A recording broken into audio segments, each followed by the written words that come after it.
Start. Last lecture में मैंने आप लोगों के साथ डिस्कस किया था मेरे बच्चे 96 से लेके 122 और 138 से 148 ये हम लोगों ने मेरे बच्चे डिस्कस कर लिया था। अब इसके बीच के हम डिस्कस करते हैं। एक स्लॉट तो हमारा आएगा 88 से लेके 95, एक स्लॉट होगा 123 से 127 और एक स्लॉट आएगा 128 से 137। आज का टारगेट पहला ये, दूसरा ये, तीसरा हमारा ये टारगेट पे हम चलेंगे। इससे क्या होगा मेरे बच्चे कि हमारे मेन चैप्टर कंप्लीट हो जाएंगे। ये आप लोग के मेन चैप्टर हैं, चैप्टर नंबर 7, 8, 9, 10। 4 चैप्टर तो आपके कंप्लीट ही हो गए अगर ये स्लॉट हो जाता है। और विश्वास मानना जो कल मैंने करवाया था, एक्स्ट्रा ही पढ़ाया था, बुक में से जो था वो पढ़ाया ही था, एक्स्ट्रा ही ज्यादा पढ़ाया था। ठीक है, तो वो फ्लो चार्ट्स को देख लीजिएगा। जिसको फ्लो चार्ट्स नहीं मिले हों बोल देना, मैं दे दूंगा। जिन जिन ने मुझसे मांगे थे सबको मैंने प्रोवाइड कर दिए हैं, सबको मैंने दे दिए। एज पर माय कमिटमेंट मैंने आप लोग को एमसीक्यूज और क्वेश्चन आंसर्स भी भेज दिए हैं, लेकिन आप लोगों में से कुछ बच्चों ने ही करे, कुछ बच्चों ने नहीं करे। तो एडवाइस दूंगा उन बच्चों के लिए जिन्होंने नहीं करे, कृपया करके कर लो, क्योंकि बहुत ही अच्छे क्वेश्चन थे, लेवल के क्वेश्चन थे। वो करने के बाद क्या पता आप लोग को चैप्टर उठाने की जरूरत ही ना पड़े, इतना अच्छे से हो जाएगा। ठीक है, चलो सबसे पहले हम स्टार्ट करते हैं मेरे बच्चे सेक्शन नंबर 88। 88 किसका होता है मेरे बच्चे? Register of member etcetera. Etcetera का मतलब इसके अंदर register of debenture holder, register of other security holder सब आएंगे। तो सुनना, ये जो भी रजिस्टर होते हैं, इन रजिस्टर में जो एंट्री होती है कितने दिन में हो जाती है? 7 दिन। 7 दिन कहां से? जब से अलॉटमेंट हुआ।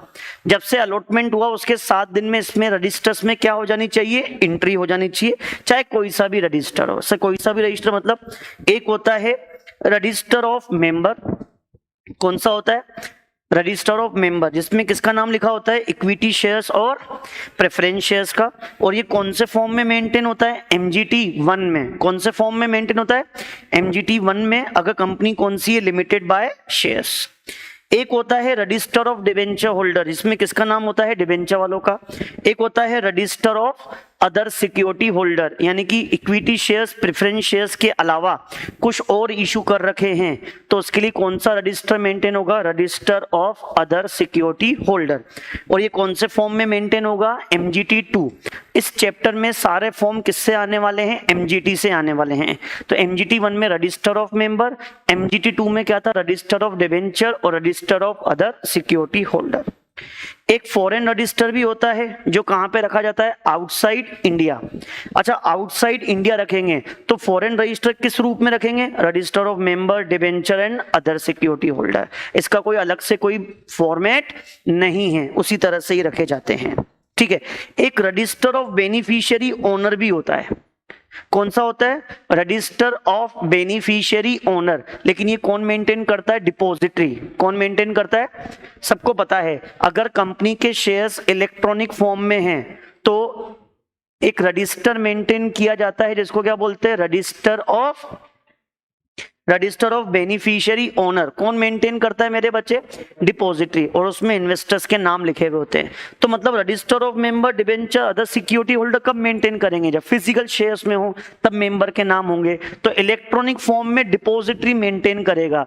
कौन सा रजिस्टर मेंटेन करेगा? Register of beneficiary owner. Sir इसका फॉर्मेट क्या है? इसका फॉर्मेट तो डिपॉजिटरी एक्ट में लिखा हुआ है, और हम लोग क्या पढ़ रहे हैं? Companies act. ठीक है, अब सुनना, चाहे प्राइवेट कंपनी हो, चाहे पब्लिक कंपनी हो, चाहे कोई सी भी कंपनी हो, अगर आपके शेयर्स डीमेट फॉर्म में हैं तो रजिस्टर कौन मेंटेन करेगा मेरे बच्चे? डिपॉजिटरी। कौन सा रजिस्टर मेंटेन करेगा? नाम बोलो रजिस्टर का। Register of beneficiary owner. क्या वो प्रॉपर कंप्लायंस है? हाँ, वो भी सेक्शन नंबर 88 के बेसिस पे रजिस्टर है, कंपनी के ऊपर कोई पेनल्टी। लेकिन अगर फिजिकल मोड में शेयर्स हैं तो कंपनी को मेंटेन करना पड़ेगा, यानी कि इलेक्ट्रॉनिक मोड में है तो कौन मेंटेन करेगा? डिपॉजिटरी। और अगर फिजिकल फॉर्म में है तो कौन मेंटेन करेगा मेरे बच्चे? कंपनी मेंटेन करेगी। तो कंपनी मेंटेन करेगी कौन से फॉर्म में? एमजीटी 1 या एमजीटी 2 में। कहां पे रखा जाएगा? रजिस्टर्ड ऑफिस में, ठीक है। किसी और जगह रख सकते हैं क्या? हाँ, लेकिन उसके लिए क्या पास करना पड़ेगा? एसआर। और एसआर पास करके भी कहाँ रख सकते हैं? With in the same city, या जहां पे 10% से ज्यादा मेंबर, ध्यान रखना, मोर देन 10% नहीं, 10% से ज्यादा जहां मेंबर रहते हैं वहां पे रख सकते हैं। बोलो आया? लेकिन अगर कंपनी के नंबर ऑफ मेंबर कितने हैं? 50 या उससे ज्यादा, तो मेंबर के साथ साथ आपको क्या मेंटेन करनी पड़ेगी मेरे बच्चे? इंडेक्स। रजिस्टर के साथ साथ क्या मेंटेन करना पड़ेगा? इंडेक्स। तो ये हमारा सेक्शन नंबर 88 हो गया, उससे कोई फर्क नहीं पड़ेगा। हाँ, रखते समय 10% से ज्यादा होने चाहिए। तो सुनो, सेक्शन नंबर 88 हमारा कंप्लीट। 88 के अंदर हम कितने तरह के रजिस्टर रखते हैं? 5। एक कंपनी मेंटेन करती है register of member, register of debenture holder, register of other security holder. Outside India में है तो क्या मेंटेन करेंगे? Foreign register. और अगर इलेक्ट्रॉनिक मोड में शेयर्स होंगे तो डिपॉजिटरी मेंटेन करेगा। डिपॉजिटरी मेंटेन करेगा कौन सा? Register of beneficiary owner. ये रजिस्टर्स अगर कंपनी मेंटेन कर रही है तो कहां पे रखेगी? रजिस्टर्ड ऑफिस में। कहां पे रखेगी? ठीक है, कहीं और रख सकती है क्या? हाँ, एसआर पास करना पड़ेगा, with in the same city रख सकते हैं, या फिर, और इसमें जो एंट्रियां होंगी कितने दिन में हो जाएगी? 7। इसके बाद अगला सेक्शन आता है 94। क्या इन रजिस्टर्स का इंस्पेक्शन कर सकते हैं?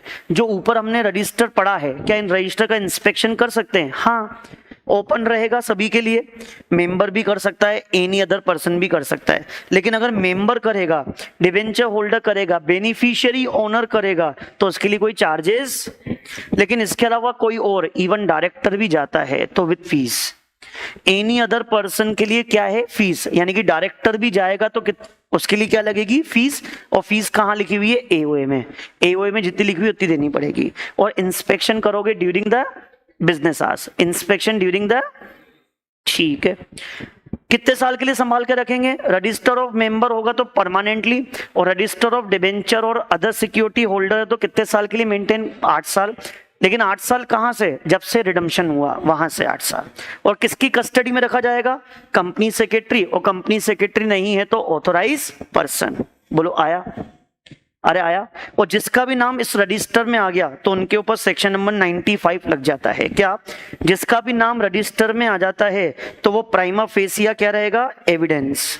प्राइमा फेसिया क्या रहेगा? एविडेंस कि वो कंपनी का मेंबर है। उसके ऊपर कोई चैलेंज, कोई ये नहीं बोल सकता कि कंपनी का मेंबर नहीं, लेकिन प्राइमा फेसिया है। प्राइमा फेसिया मतलब देखते ही, पहली नजर में। कॉन्क्लूसिव एविडेंस नहीं है, मतलब देखते ही पहली नजर में क्या है? वो एविडेंस है। लेकिन अगर किसी ने कॉन्ट्राडिक्शन प्रूफ कर दिया तो, किसी ने बोल, तो फिर केस चलेगा, सुनवाई होगी, फिर जो ऑर्डर होगा वो फाइनल होगा। ध्यान रखना, 2 वर्ड होते हैं, एक होता है प्राइमा फेसिया, एक होता है कॉन्क्लूसिव एविडेंस। तो ये कॉन्क्लूसिव एविडेंस नहीं है। कॉन्क्लूसिव एविडेंस मतलब किसी सबूत की जरूरत नहीं है, ये फाइनल मतलब फाइनल। लेकिन ये प्राइमा फेसिया है, किसी कॉन्ट्राडिक्शन आ गया तो उसकी सुन लेंगे। ये सिर्फ प्राइमा फेसिया, जैसे बोलते हैं इसका नाम रोम में है, हाँ मेंबर है, बाद में किसी ने प्रूफ कर दिया फर्जी इंसान है, इसने फर्जी डॉक्यूमेंट दिए थे, इसकी मेंबरशिप समाप्त। प्राइमा फेसिया है। Conclusive section number 95। तो 3 सेक्शन पढ़ लिए, 88 पढ़ लिया, 94 पढ़ लिया, 95 पढ़ लिया, और 93 तो अस्तित्व में ही नहीं है। तो 4 सेक्शन हो गए अपने इस तरह से, ठीक है। तो 88 में क्या मेंटेन करेंगे? रजिस्टर। 94 में वो रजिस्टर कितने साल के लिए संभाल के रखेंगे? परमानेंटली या 8 साल। और 95 में जिसका नाम उसमें लिखा हुआ है प्राइमा फेसिया एविडेंस। एक क्लास अपन रखेंगे जिसमें अपन इंपॉर्टेंट क्वेश्चंस भी डिस्कस करेंगे, मतलब 5-5 क्वेश्चन सारे चैप्टर्स के, ताकि पूरा चैप्टर उसको पढ़ के समझ में आ जाए। ऐसी भी कुछ मैं इच्छा जताना चाह रहा हूं कि होना चाहिए, ठीक है। फिर उसके बाद एक और टॉपिक आता है फॉरेन रजिस्टर, 88 में ही है। तो इसका तो मतलब सबसेक्शन भी याद करना है। 88 सबसेक्शन नंबर 4 कौन से रूल में लिखा हुआ है? Rule number 7। ध्यान रखना, रूल नंबर याद करने की जरूरत नहीं है, सेक्शन याद हो जाए तो अच्छी चीज, लेकिन याद नहीं करना, अपन को याद नहीं करना, हो जाए तो अच्छी चीज है। तो 88 सबसेक्शन नंबर 4 जिसको किसके साथ पढ़ेंगे? रूल नंबर 7 के साथ। तो क्या बोलता है? अगर कंपनी के एओए में प्रोविजन है, कंपनी के एओए में क्या है? प्रोविजन, तो वो कंपनी क्या करेगी, आउटसाइड इंडिया में रजिस्टर मेंटेन करेगी। क्या मेंटेन करेगी, तो रजिस्टर के रूप में तो register of member, register of debenture holder, register of other security ही रखते हैं। आउटसाइड इंडिया में भी रखना चाहते हो तो यही रखते हैं। बोलो आया समझ, ठीक है। और ये कैसे रखेंगे, सेम फॉर्मेट में जैसे इंडिया में रजिस्टर ऑफ मेंबर MGT 1 में रखते हैं, register of debenture holder MGT 2 में रखते हैं, सेम फॉर्मेट में रखेंगे। तो सुनना, फॉरेन रजिस्टर रखना क्या कंपलसरी है, नहीं, ऑप्शनल है। अगर रखना भी चाहते हो तो पहले चेक कर लो कि तुम्हारे AOA में प्रोविजन है कि, अगर AOA में प्रोविजन है तो ही रजिस्टर रखेंगे। कौन से फॉर्मेट में रखेंगे, जैसे हम प्रिंसिपल रजिस्टर इंडिया में रखते हैं, प्रिंसिपल बोले तो register of member, debenture holder, other security holder, same to same. और जैसे ही आपने इंडिया में वो फॉरेन में रजिस्टर रखना चालू किया, वहां पर ब्रांच बनाई होगी, वहीं पे रखा होगा, तो वहां से 30 दिन में किसको इंटीमेट कर देना, ROC को। कौन से फॉर्म में, MGT 3 में। कौन से फॉर्म में इंटीमेट कर देंगे, MGT 3 में। समझ में आया। फ्यूचर में कभी रजिस्टर रखना डिसकंटिन्यू करते हो या वहां की एड्रेस चेंज करते हो, जहां पे अभी वो रखा हुआ है वो एड्रेस चेंज करते हो, तो उसके 30 दिन में भी किसको इंटीमेट करना पड़ेगा मेरे बच्चे, ROC को इंटीमेट करना पड़ेगा। कौन से फॉर्म में इंटीमेट करना पड़ेगा, MGT 7 में, सॉरी 3 में। कौन से फॉर्म में, MGT 3। बोलो आया एक बार फिर। फॉरेन रजिस्टर कब रखते हैं, जब AOA में इसके बारे में क्या हो, प्रोविजन। कहां रखेंगे, आउटसाइड इंडिया। कौन से फॉर्मेट में, सेम जैसे इंडिया में रखते हैं। जब से आपने वहां पे ब्रांच खोली या फ्यूचर में ब्रांच की एड्रेस चेंज करी या फ्यूचर में आपने डिसकंटिन्यू करा रजिस्टर रखना, तो तीनों केसेस में ROC को कितने दिन में इंटीमेट करेंगे, 30 दिन में। कौन से फॉर्म में इंटीमेट करेंगे, MGT 3 में। समझ में आया। जब भी हम डिसकंटिन्यू करेंगे तो उस रजिस्टर की जितनी भी एंट्रियां हैं उसका क्या करें, तो उसको इंडिया में भेज दो प्रिंसिपल रजिस्टर के पास, उसके साथ मेंटेन कर लेंगे, उसी में लिख देंगे। या फिर आपका फॉरेन में कहीं और रजिस्टर चलता है तो वहां पे शिफ्ट कर दो, वहां पे रख लो। सर फॉरेन रजिस्टर में जो एंट्रियां करते हैं क्या पीरियोडिकली इंडिया में भेजते रहते हैं क्या, हाँ। कितने कितने दिनों में भेजते रहते हैं, जैसे वहां पे जैसे आपने एंट्री कर ली फॉरेन रजिस्टर में, जैसे ही एंट्री हो गई उसके 15 डेज में वो एंट्री कहां भेज देंगे, इंडिया में। क्यों, क्योंकि इंडिया में उसकी डुप्लीकेट मेंटेन करते हैं। कहां पे रखा जाता है वो डुप्लीकेट रजिस्टर, इंडिया के रजिस्टर ऑफिस में। बोलो आया समझ। तो ये फॉरेन रजिस्टर भी हमारा क्या होता है मेरे बच्चे, कंप्लीट। आया।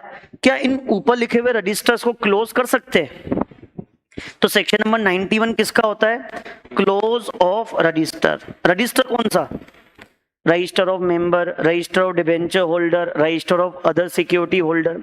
इनको बंद करना चाहते हैं, सब बंद क्यों करेंगे, कंपनी के शेयर होल्डर डेली चेंज होते हैं, उनके नंबर ऑफ शेयर होल्डर्स क्या होते हैं, चेंजेस होते रहते हैं, ठीक है। तो हम किसको शेयर्स मतलब किसको मेंबर माने, किसको डिविडेंड दें, किसको राइट इशू दें, किसको बोनस इशू दें, किसको AGM में मीटिंग अटेंड करने का मौका दें, तो इसके लिए कंपनी अपने रजिस्टर को क्या करती है, बंद करती है। बंद क्यों करती है, बंद कर दिया तो उस दिन जिसका भी नाम रोम में होगा उसी को ही सारे अधिकार दे दिए जाएंगे। तो ध्यान रखना, कंपनी एक साल में कितने समय के लिए क्लोज कर सकती है अपने रजिस्टर को, 45 डेज। एक बार में कंपनी कितने समय के लिए अपने रजिस्टर को क्लोज कर सकती है, 45। एक कंपनी मैक्स टू मैक्स कितने समय के लिए अपने रजिस्टर को क्लोज कर सकती है मेरे बच्चे, 45 डेज। और एक बार में कितने समय के लिए क्लोज कर सकते हैं, 30 दिन। एक बार में कितने समय के लिए क्लोज कर सकते हैं, 30 दिन। पूरे साल भर में कितने समय के लिए, 45 डेज। एक बार में कितने दिन के लिए, 30 दिन। जैसे मान लो साल में एक बार बंद किया तो 30 दिन, दूसरी बार अब बंद करना चाहते हैं उसी साल में तो 15 दिन। मान लो 7 दिन किया तो तीसरी बार करना चाहते तो 8 दिन। इतने दिन के लिए क्लोज करेंगे। और जब भी क्लोज करेंगे 7 दिन पहले न्यूज़पेपर में क्या करना पड़ेगा, पब्लिश। क्यों, ताकि किसी का भी रजिस्ट्रेशन पेंडिंग है, किसी को नाम लिखवाना है तो भैया लिखवा के नक्की करो। बोलो आया, क्लियर। और अगर आपने इसका कंप्लायंस नहीं किया तो आपके ऊपर क्या लग जाएगी मेरे बच्चे, पेनल्टी। ठीक है, पेनल्टी इसकी याद कर लेना, बिल्कुल इसकी पेनल्टी आपको याद करनी है। तुम लोग बताओ, मैं क्यों बताऊंगा, सब कुछ बताऊंगा क्या, सब ढूंढो तुम लोग। आया, समझ में आया मेरे बच्चे, क्लियर है? चलो 2 मिनट रुको, मैं एक मिनट चार्जर लेके आता हूँ, 2 मिनट।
चलो करें स्टार्ट, एक मिनट रुकना। कितनी थी penalty? 5000 per day, maximum 1 lakh रुपए। ठीक है, चलो आया समझ में? 91। तो हमारा कौन कौन सा सेक्शन हो गया मेरे बच्चे? ठीक है, अब 89 पढ़ते हैं। 89 किसका है मेरे बच्चे? Declaration by registered owner and beneficiary owner. Registered owner और बेनिफिशियरी ओनर को क्या देना पड़ेगा मेरे बच्चे? डिक्लेरेशन। किस चीज का? कि भैया अगर कंपनी में रजिस्टर्ड ओनर कोई और है और बेनिफिशियरी ओनर कोई और है, हमेशा क्या होता है, जिसने खरीदा है तो वोटिंग करने का अधिकार, डिविडेंड रिसीव करने का अधिकार उसी का ही होता है। तो जब रजिस्टर्ड ओनर, यानी कि रजिस्टर्ड ओनर का मतलब क्या होता है? जिसका नाम रोम में लिखा हुआ है। बेनिफिशियरी ओनर मतलब जिसको बेनिफिट मिलने वाला है। वो दोनों एक ही व्यक्ति हैं तो फिर कोई दिक्कत नहीं है, लेकिन दोनों अलग अलग व्यक्ति हैं। बेनिफिट किसी और को मिल रहा है और रोम में नाम किसी और का मिला लिखा हुआ है। मान लो मैंने हितेश को पैसे दिए, जाके रिलायंस कंपनी के शेयर्स खरीद, फिर मैं बोल रहा हूँ जनरल मीटिंग में जाके यस बोल के आना, मैं बोल रहा हूँ जनरल मीटिंग में जाके नो बोल के आना, जैसा मैं बोल रहा हूँ वैसा कर रहा है। डिविडेंड मिलेगा तो मुझे फॉरवर्ड कर देना।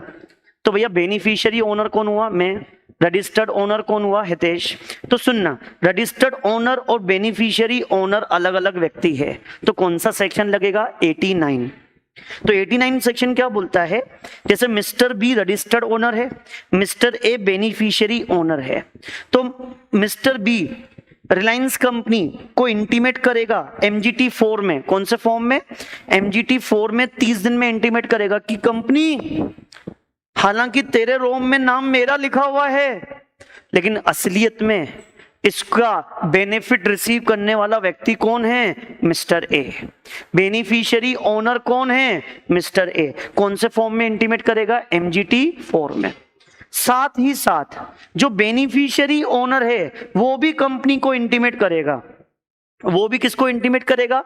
कंपनी को इंटीमेट करेगा। कौन से फॉर्म में? एमजीटी 5 में। कौन से फॉर्म में? एमजीटी 5 में। कितने दिन के अंदर? 30 दिन। 30 दिन कब से? जब से वो बेनिफिशियरी ओनर बना है। ठीक है, ये सबसेक्शन लिखे हुए हैं। मिस्टर बी बताएगा सबसेक्शन नंबर 1 में, बेनिफिशियरी ओनर बताएगा सबसेक्शन नंबर 2 में, और फिर कंपनी किसको बताएगी मेरे बच्चे? आरओसी को। एमजीटी 6 में कितने दिन में? 30 दिन में। बोलो आया? ये कौन सा सेक्शन है मेरे बच्चे? 89। कौन सा सेक्शन है मेरे बच्चे? 89। अब आता है 90। अब 90 कब लगेगा मेरे बच्चे? जब वो बीओ एसबीओ है, वो सिर्फ बीओ नहीं है, क्या है वो? एसबीओ है। आगे एस लग गया, मतलब सिग्निफिकेंट बेनिफिशियरी ओनर। वो सिर्फ बीओ नहीं है, वो क्या है? एसबीओ है। ठीक है, तो एसबीओ की जो डेफिनेशन है वो सेक्शन नंबर 90 में दे रखी है और रूल नंबर 21H में। याद नहीं करना है, बिल्कुल याद नहीं करना, अपन को हो जाए तो बढ़िया है, लेकिन याद बिल्कुल भी नहीं करना कि 90 सेक्शन है इसका एसबीओ का। ठीक है, और रूल तो कतई याद मत करना, 21H। ठीक है, तो एसबीओ की डेफिनेशन क्या है? एसबीओ की डेफिनेशन क्या है सुनना। अच्छा, 89 में क्या था? ए भैया, ओ ये तो देखना बेटा। हाँ, 89 में क्या था? बीओ। इसमें कौन है? SBO. SBO significant beneficiary owner. तो सुनना, एसबीओ हमेशा कौन होगा? इंडिविजुअल। पहली कंडीशन, एसबीओ हमेशा कौन होगा? अगर किसी इंडिविजुअल ने डायरेक्टली, इनडायरेक्टली, डायरेक्टली मतलब खुद ले रखे, इनडायरेक्टली मतलब किसी और के थ्रू ले रखे। अच्छा, इसमें इनडायरेक्टली होना बहुत जरूरी है। सारे के सारे डायरेक्टली ले रखे तो भैया तुम ही बीओ, तुम ही आरओ, आरओ बीओ एक ही हो गया ना। हाँ, बीओ है ही नहीं तो सेक्शन नहीं लगेगा। सेक्शन लगने के लिए इनडायरेक्टली होना बहुत, या सिर्फ इनडायरेक्टली हो या डायरेक्टली प्लस इनडायरेक्ट, लेकिन सिर्फ डायरेक्ट। ठीक है, तो इंडिविजुअल एसबीओ हमेशा कौन होगा? एसबीओ कौन होगा हमेशा? है ना, नहीं तो बीओ फॉर्म होगी तो बीओ ही मानेंगे, बॉडी कोऑपरेट होगी तो बीओ मानेंगे, लेकिन एसबीओ कब बोलेंगे? अच्छा, अपन ने 89 में कुछ ऐसा बोला क्या कि ये कंपनी हो, इंडिविजुअल हो, बीओ ऐसा हो वैसा हो, जाने कैसा हो वैसा कुछ पढ़ा क्या? तो वहां पे कैसा बीओ चलेगा, जैसा भी हमारा बीओ है, लेकिन एसबीओ सिर्फ इंडिविजुअल। एसबीओ कौन मेरे बच्चे? ठीक है, जिसने बेनिफिशियरी इंटरेस्ट हो, क्या हो उसके पास? बेनिफिशियरी इंटरेस्ट का मतलब डिविडेंड रिसीव करने का अधिकार, वोटिंग करने का अधिकार, ये सारे अधिकार हो। कौन कौन सा? वोटिंग का होता है, शेयर्स खरीद रखे हो, कंट्रोल हो, डिविडेंड रिसीव करने का अधिकार हो। कितना? 10%। कितना मेरे बच्चे? देखना, एक्ट में लिखा हुआ है 25, रूल्स में लिखा हुआ है 10, लेकिन एक्ट में कैसे लिखा हुआ है? 25% और एनी अदर परसेंटेज एस में भी प्रिस्क्राइब। तो एनी अदर परसेंटेज प्रिस्क्राइब है, कितनी है? 10। तो हम एग्जाम में क्या लिख के आएंगे? 10। 25 एप्लीकेबल नहीं है, कौन सी हो चुकी है मेरे बच्चे? 10। तो अगर आपके पास सिग्निफिकेंट इंटरेस्ट है, क्या है आपके पास? चाहे आपने 10% शेयर्स ले रखे हो, या 10% वोटिंग पावर हो, या 10% मतलब डिविडेंड रिसीव करने का अधिकार हो, कुछ भी है। कितना है मेरे बच्चे? कम से कम 10%। 10% कैसे निकालेंगे? इंडिविजुअल प्लस खुद ने ले रखी हो प्लस इनडायरेक्टली। जैसे मान लो 2% मैंने ले रखी, लेकिन 8% मैंने अपने छोरों के नाम पे ले रखे हैं, तो भी मैं कौन हूं? एसबीओ। ठीक है, किसके थ्रू ले रखे हैं? एटलीस्ट समझ में आया? वापस से बोलते से डिस्टर्ब कर दी लड़के ने। एसबीओ कौन होगा? इंडिविजुअल, जो डायरेक्टली प्लस किसके थ्रू ले रखा हो, ये ना, किसके थ्रू? चाहे वो पर्सन हो, चाहे ट्रस्ट हो, चाहे वो कंपनी हो, चाहे एलएलपी हो, चाहे एचयूएफ हो, चाहे कोई फंड हो, किसी के भी थ्रू ले रखा हो, किसी के भी थ्रू। लेकिन तुम कौन होने चाहिए? इंडिविजुअल। एसबीओ कौन होगा? लेकिन आरओ कौन बन सकता है? कोई भी। आरओ मतलब रजिस्टर्ड ओनर, जिसके थ्रू तुमने लिया होगा वो आरओ होगा। ठीक है, किस में ले रखा है तुमने? कंपनी में। उस कंपनी को बोलेंगे रिपोर्टिंग कंपनी। क्या बोलेंगे? तो ध्यान रखना मेरे बच्चे, अगर किसी इंडिविजुअल ने डायरेक्टली इनडायरेक्टली किसी कंपनी के 10% शेयर्स, वोटिंग, डिविडेंड लेने का अधिकार है, और ये उसने किसके थ्रू ले रखा है? किसी के भी थ्रू, किसी कंपनी में, तो भैया उसको उस कंपनी के लिए क्या बोलेंगे? एसबीओ। यहां पे रिलायंस कंपनी के लिए, रिपोर्टिंग कंपनी के लिए ये इंडिविजुअल कौन है मेरे बच्चे? एसबीओ। कौन है मेरे बच्चे?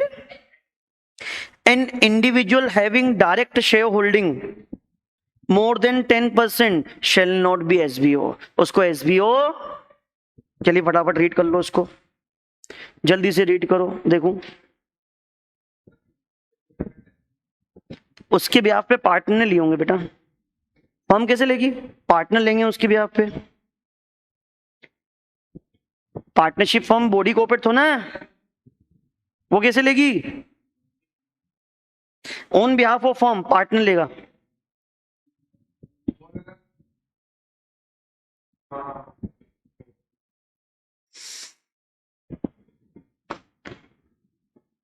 काहे सोच रहा है इतना?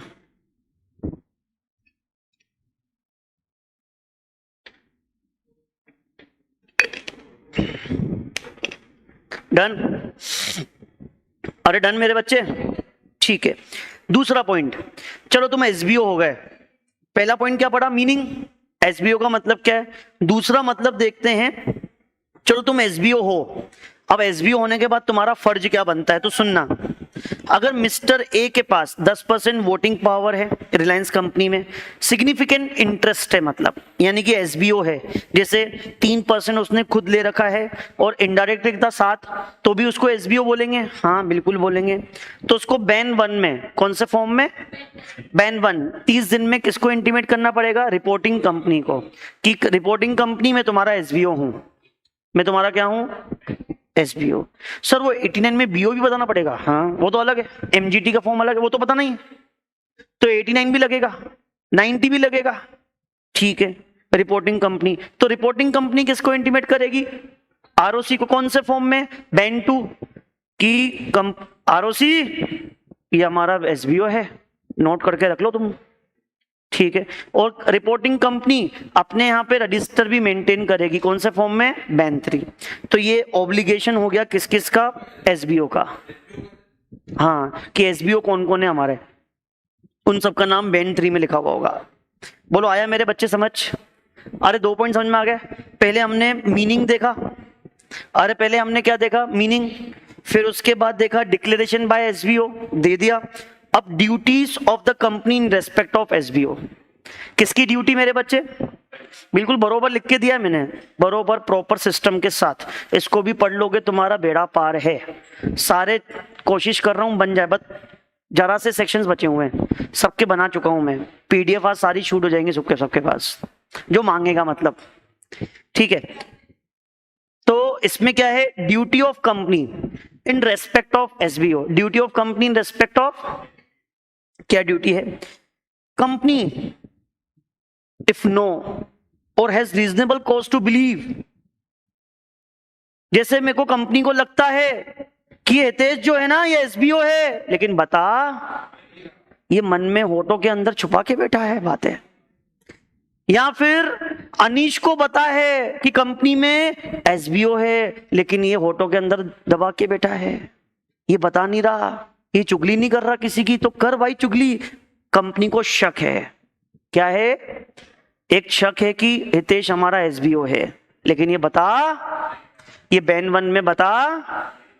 और दूसरी चीज, अनीश के ऊपर शक है कि इसको पता है कंपनी में कौन कौन एसबीओ है, ये नहीं है एसबीओ, लेकिन इसको पता है कंपनी में एसबीओ। तो सुनना, company if knows to or has reasonable cause to believe, issue notice in BEN 4, कौन से फॉर्म में?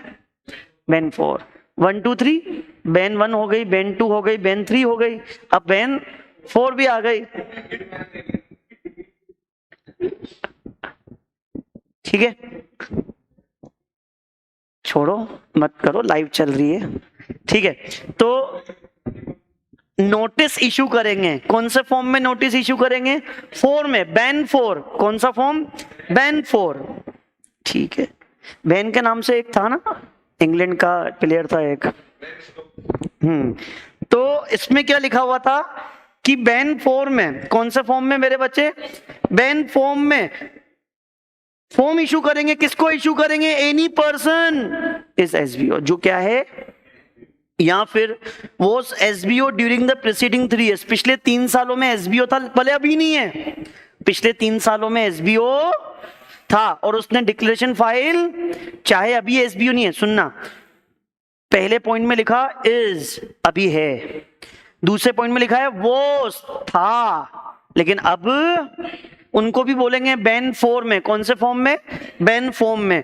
या फिर Anish, any person, any one has knowledge of SBO, किसी व्यक्ति के दिल में एसबीओ की पूरी हिसाब किताब रखा हुआ है, तो दिल से बातें निकलवानी पड़ेगी। कौन सा फॉर्म भेजेंगे उसको? बैन 4। इन तीनों को बैन फॉर्म भेजते हैं। इनको रिप्लाई करना पड़ता है कितने दिन में? 30 दिन में। अरे कितने दिन में रिप्लाई करना पड़ता है?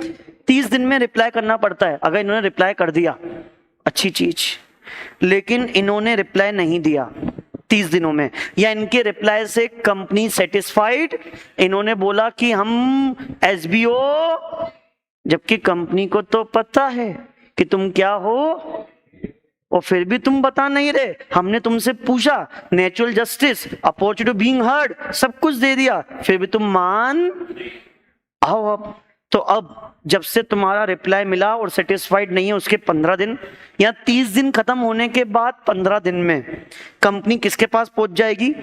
एनसीएलटी। कि एनसीएलटी ये बता नहीं रहा, ये बता, तो एनसीएलटी क्या करेगा? सुनवाई करेगा। क्या सुनवाई करेगा? कि भैया बता क्यों नहीं रहा तू, पागल है क्या, बता। तो फिर एनसीएलटी क्या पास करेगा? ऑर्डर पास करेगा। क्या ऑर्डर पास करेगा? कि भाई तू एसबीओ है और तेरे शेयर्स पे क्या लगा देते हैं हम? रेस्ट्रिक्शन। शेयर्स पे क्या लग जाएगा? यानी कि वो अपने शेयर्स को बेच नहीं सकता वगैरह वगैरह, उसके ऊपर क्या लग जाएंगे? रेस्ट्रिक्शंस। अब जो एग्रीव पर्सन है, एग्रीव पर्सन कौन होगा? वही बेन 4 जिसके पास गया, या जो एसबीओ था जिसने बताया नहीं, तो वो एग्रीव पर्सन किसके पास जाएगा 1 साल में? एनसीएलटी के पास। कि एनसीएलटी सॉरी, मानता हूं मेरे से गलती हो गई, मैं एसबीओ था, सॉरी मैं बता नहीं पाया, कन्फेस करेगा, माफी मांगेगा, गिड़गिड़ाएगा, सॉरी बोलेगा। तो अगर चला गया वो 1 साल में, तो ऑर्डर पास होगा और उसके शेयर्स के ऊपर जो रेस्ट्रिक्शंस थे वो सब हट जाएंगे। एनसीएलटी खुश, अब तुम बेचो अपने शेयर्स, मस्त रहो। लेकिन तुम 1 साल में नहीं गए, बड़ा ही एटीट्यूड है तुम्हारे अंदर, तुम जा ही नहीं रहे हो, गिड़गिड़ा ही नहीं रहे हो। एनसीएलटी चाहता था तुम आओ, गिड़गिड़ाओ, अपनी कन्फेस करो गलती, तुम गए नहीं। अच्छा, तुम्हारे शेयर सीधा आईईपीएफ में चल जाएंगे। अब भुगत लो तुम। 1 साल में तुम गिड़गिड़ाने अगर नहीं आए तो तुम्हारे शेयर्स किस में ट्रांसफर करवा देंगे? आईईपीएफ में। चकाचक, मजेदार, इससे अच्छी प्रोसेस नहीं हो सकती। हाँ जी, इन्वेस्टर एजुकेशन प्रोटेक्शन फंड आया? हाँ बेटा,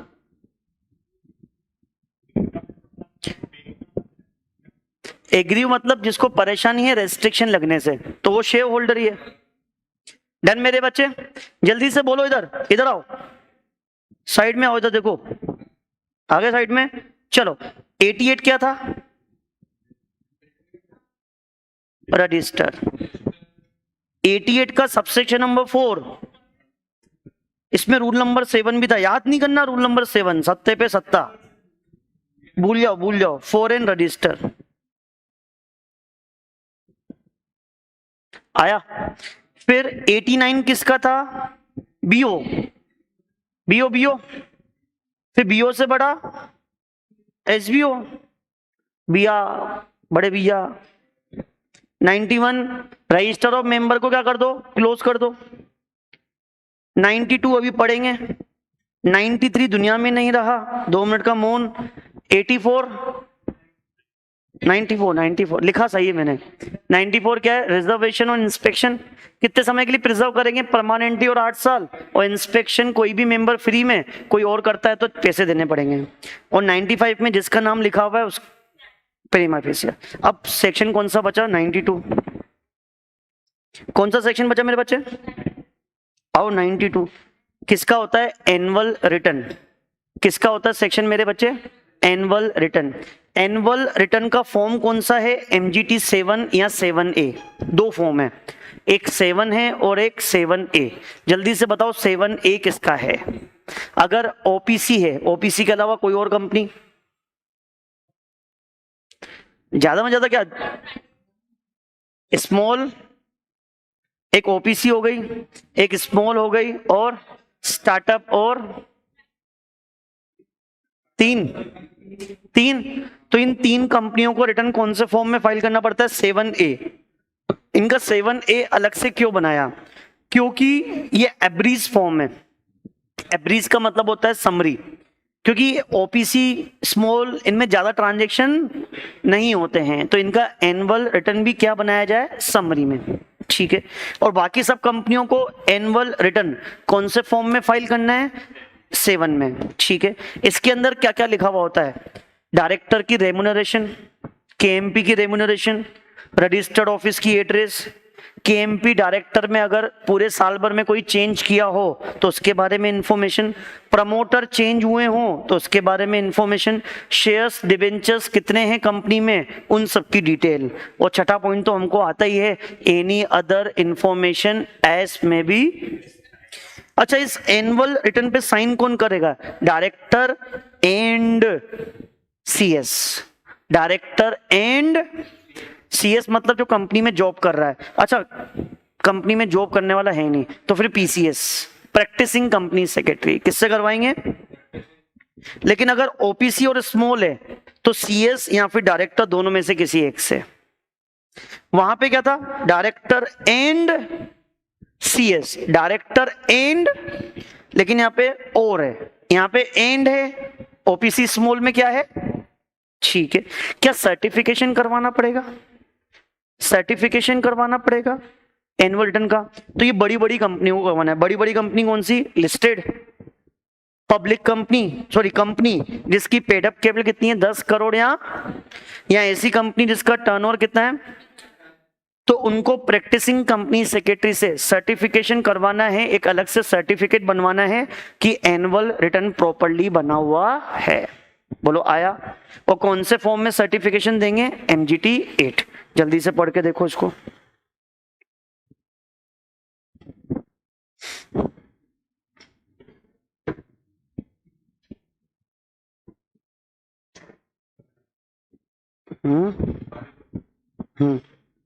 छाता लिया, छाता।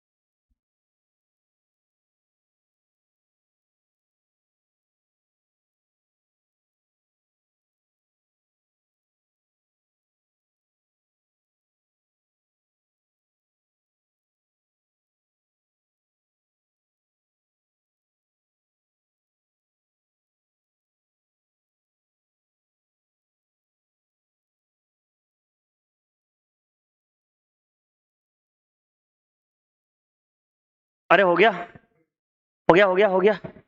चलो पक्का। चलो एक बार फिर वापस से जल्दी से इधर साइड में आ गए। 88,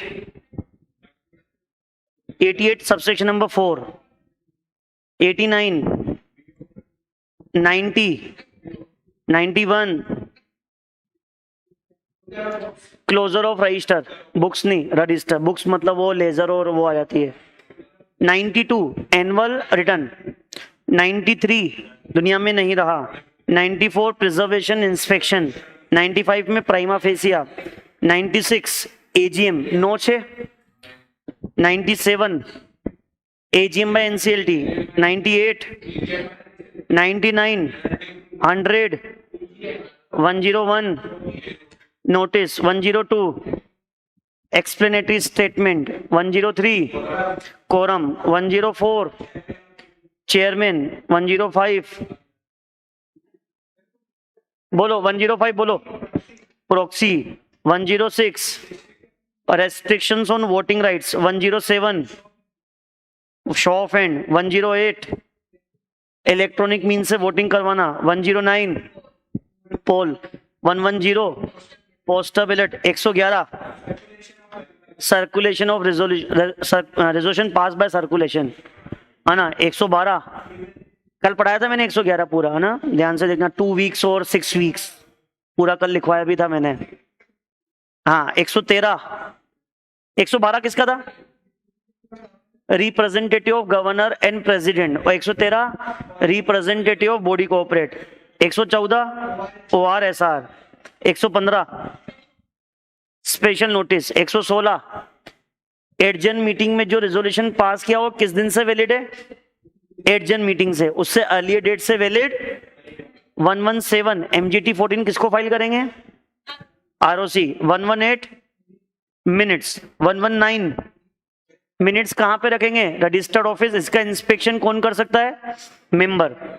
याद आ रहा है? During the business hours. 120 electronic means में डॉक्यूमेंट मेंटेन करेंगे। पहले शेल था, अब क्या हो गया? में। कौन सी कंपनी के लिए? लिस्टेड और कंपनी जिसकी तो किसने पढ़ाया? बाकी तो याद करना चाहिए ना।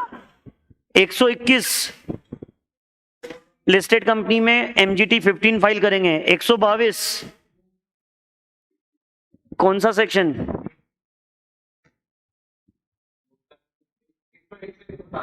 114 लगेगा। ORSR कैसे लगेगा? घर बैठे बैठे देगा कि मीटिंग बुलाएंगे?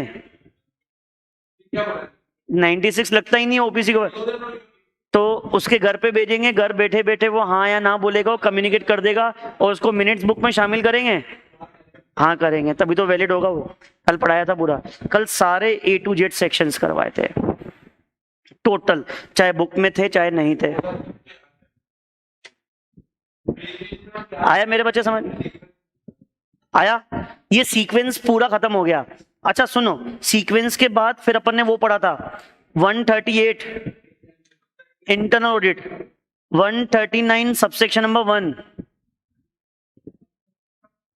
Subsequent auditor other than government company 5 साल 5 साल 5 साल 5 साल। Subsection number 2 rotation, 3 rotation internal rotation share holders के बोलने पे, 4 वो ऑडिट कमेटी BOD को नाम बोलेंगे। BOD किसको नाम बोलेंगे? Share holder. और अगर कंपनी में ऑडिट कमेटी नहीं है तो BOD किसको बोलेंगे? Share holder. याद आ रहा है कुछ? फिर subsection number 5 subsequent auditor government company में, 6 फर्स्ट ऑडिटर नॉन गवर्नमेंट में, 7 गवर्नमेंट में फर्स्ट ऑडिटर, 8 कैजुअल वैकेंसी। यहां तक पढ़ाया था मैंने, है ना? इसके अलावा और भी थे लेकिन अपन को यहां तक याद करना है। फिर 140 का सबसेक्शन नंबर 1 लात देके भगाना। लात देके भगाना तो किसकी अप्रूवल? CG। CG की पावर किसके पास है? RD। फिर किस क्या पास करेंगे? SR। पहले SR की पहले RD? पहले RD। फिर कितने दिन में SR? 60 दिनों में। 60 दिनों में SR। अच्छा RD के पास कब जाएंगे? बोर्ड मीटिंग से 30 दिन में। 140 का सबसेक्शन नंबर 2 रिजाइन। याद आ रहा है? ADT 3। 1 में तो अपन सब्सिक्वेंट ऑडिटर के बारे में ROC को, 2 में अपन RD के पास रिमूवल के लिए, 3 में यहाँ पे रिजाइन। ठीक है, और रिजाइन के बारे में ADT 3 में इंटीमेट नहीं किया तो क्या लगेगी? किसके ऊपर? कंपनी के ऊपर कि ऑडिटर के ऊपर? ऑडिटर। फिर सबसेक्शन नंबर 4 नए नवेले को क्या बनाना? ऑडिटर, जिसमें क्या लगता है? Special notice.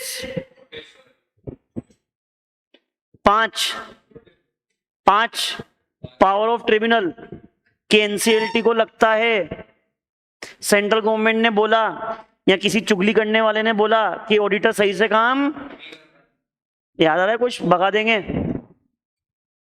Ajinomoto. 141 subsection number 1 और 2 में क्या था? क्वालिफिकेशन एलिजिबिलिटी तुम लोग की। 3 में क्या था?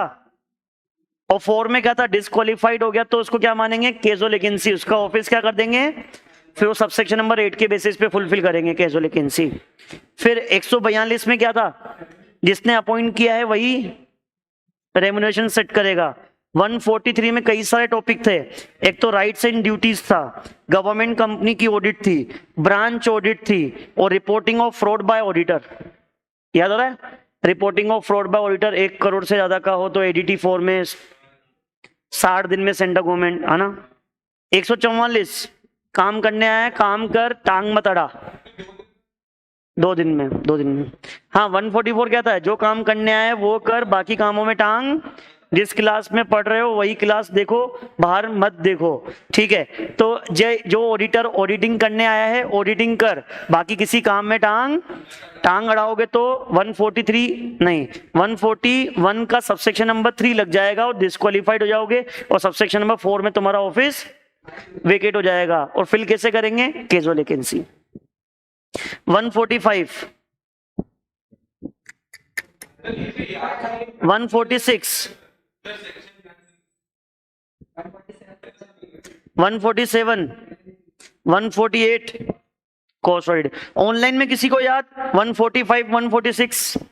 एक में तो था ऑडिटर साइन करेगा ऑडिट रिपोर्ट पे, और एक में था जनरल मीटिंग अटेंड करेगा ऑडिटर।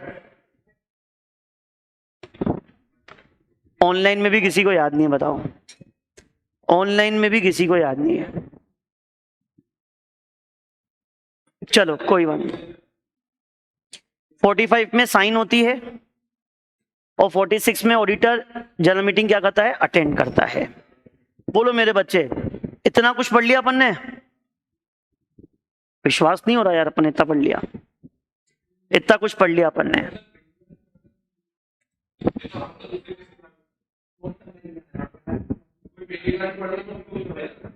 बोलो आया समझ? चलो अब नया स्लॉट करें। नया स्लॉट कौन सा करें? 128 से 128, 129, 30, 31, 32, 33, 34, 35, 36, 37 और 38। कितने सेक्शन हो गए मेरे बच्चे? 11। हाँ 138 तो हो गया ना इंटरनल ऑडिट। 137।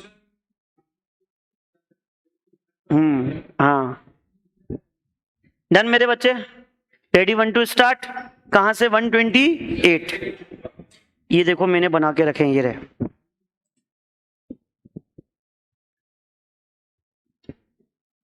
बहुत मेहनत करवाते तुम लोग। चलो मेरे बच्चे करें स्टार्ट।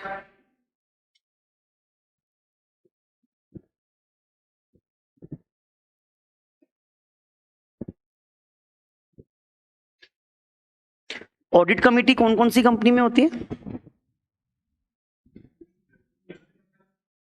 10, 50, 100 लिस्टेड। 10, 50, 100 लिस्टेड। 10, 50, 100 लिस्टेड। चलो करें स्टार्ट करें। Ready 1 to start.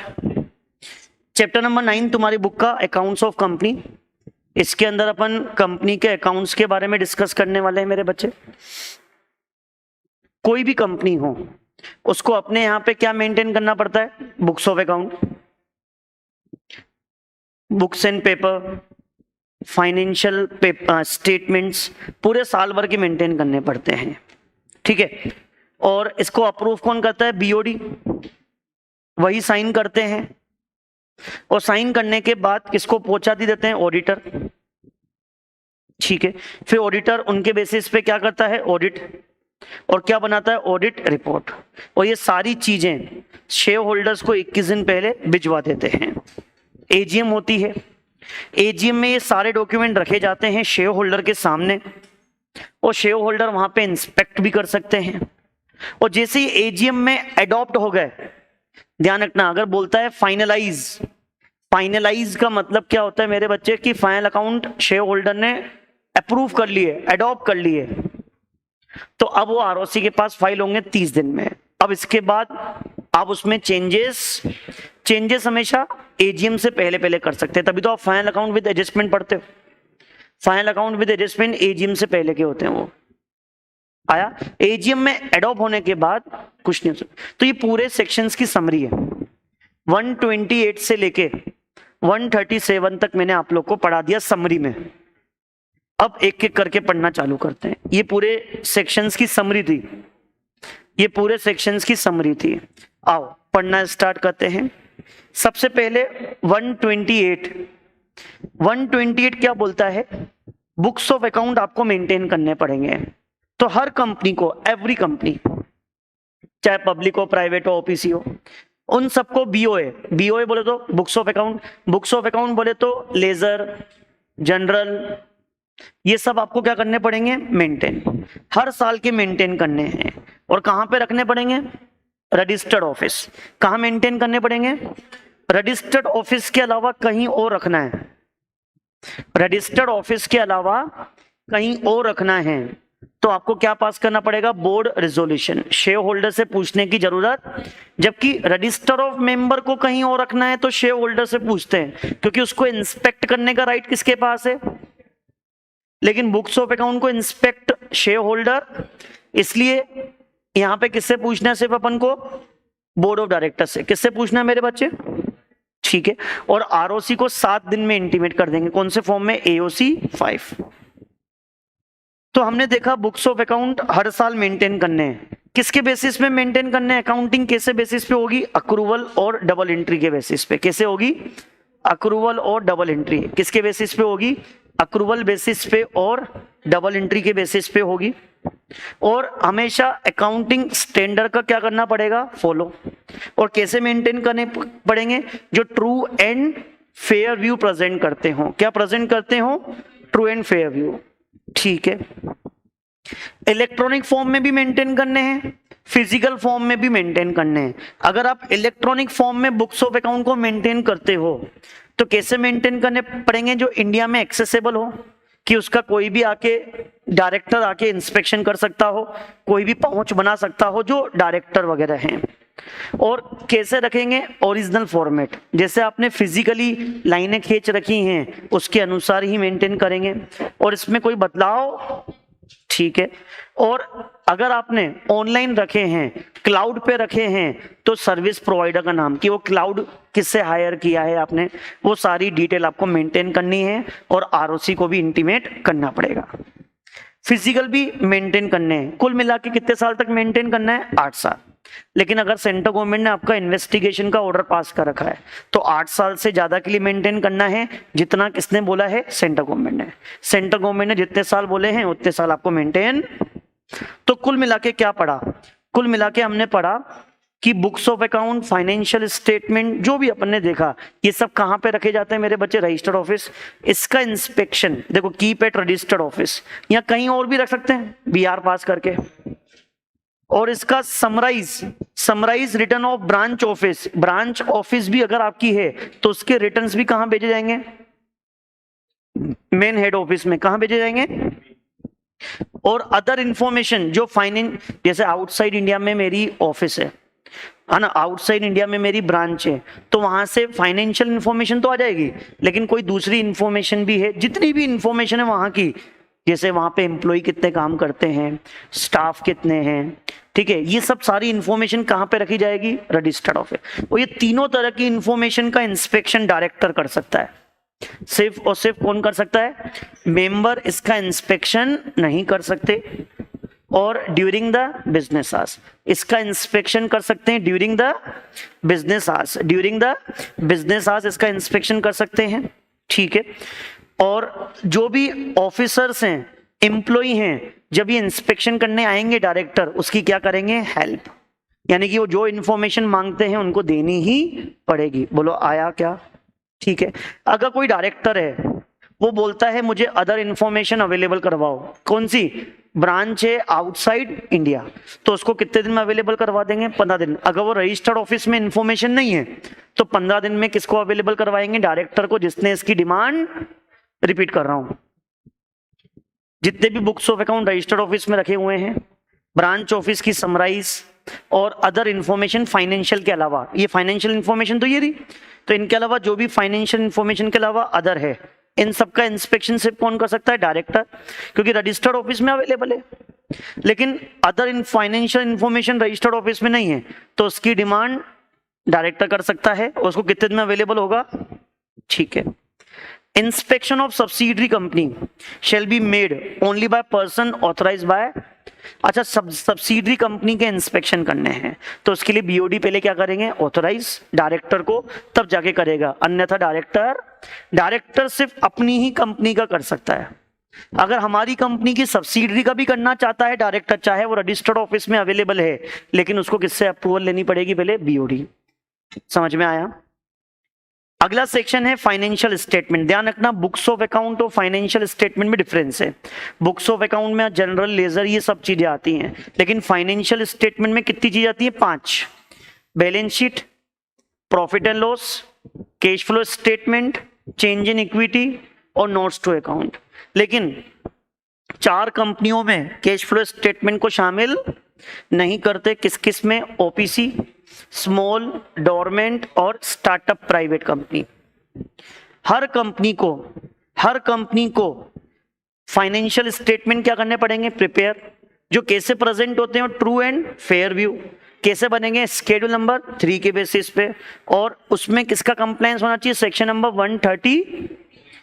नंबर 133 में क्या लिखा हुआ है? इंड एएस, यानी कि उसके अनुसार बनाने चाहिए। अगर आप इंड एएस को फॉलो नहीं कर रहे हो तो वो फॉलो नहीं करने से जो आपके अकाउंट्स में डेविएशन आ रहा है वो डेविएशन आपको क्या करना पड़ेगा? डिस्क्लोज करना पड़ेगा। बोलो आया? इफ अगर आपके पास एक से ज्यादा या एक भी सब्सिडरी है, एसोसिएट है, इवन ज्वाइंट वेंचर है, तीनों में से कोई भी है, इवन ज्वाइंट वेंचर है चाहे एसोसिएट है, तो उसके साथ मर्ज करके आपको क्या बनाना पड़ेगा? Consolidate financial statement. क्या बनाना पड़ेगा? Consolidate financial statement. Same format में, सेम फॉर्मेट मतलब कि true and fair view present करते हो, शेड्यूल नंबर 3 और इंड एएस को फॉलो करते हुए ही बनाएंगे। लेकिन इसकी जरूरत नहीं है। इसकी जरूरत किसको जरूरत नहीं है?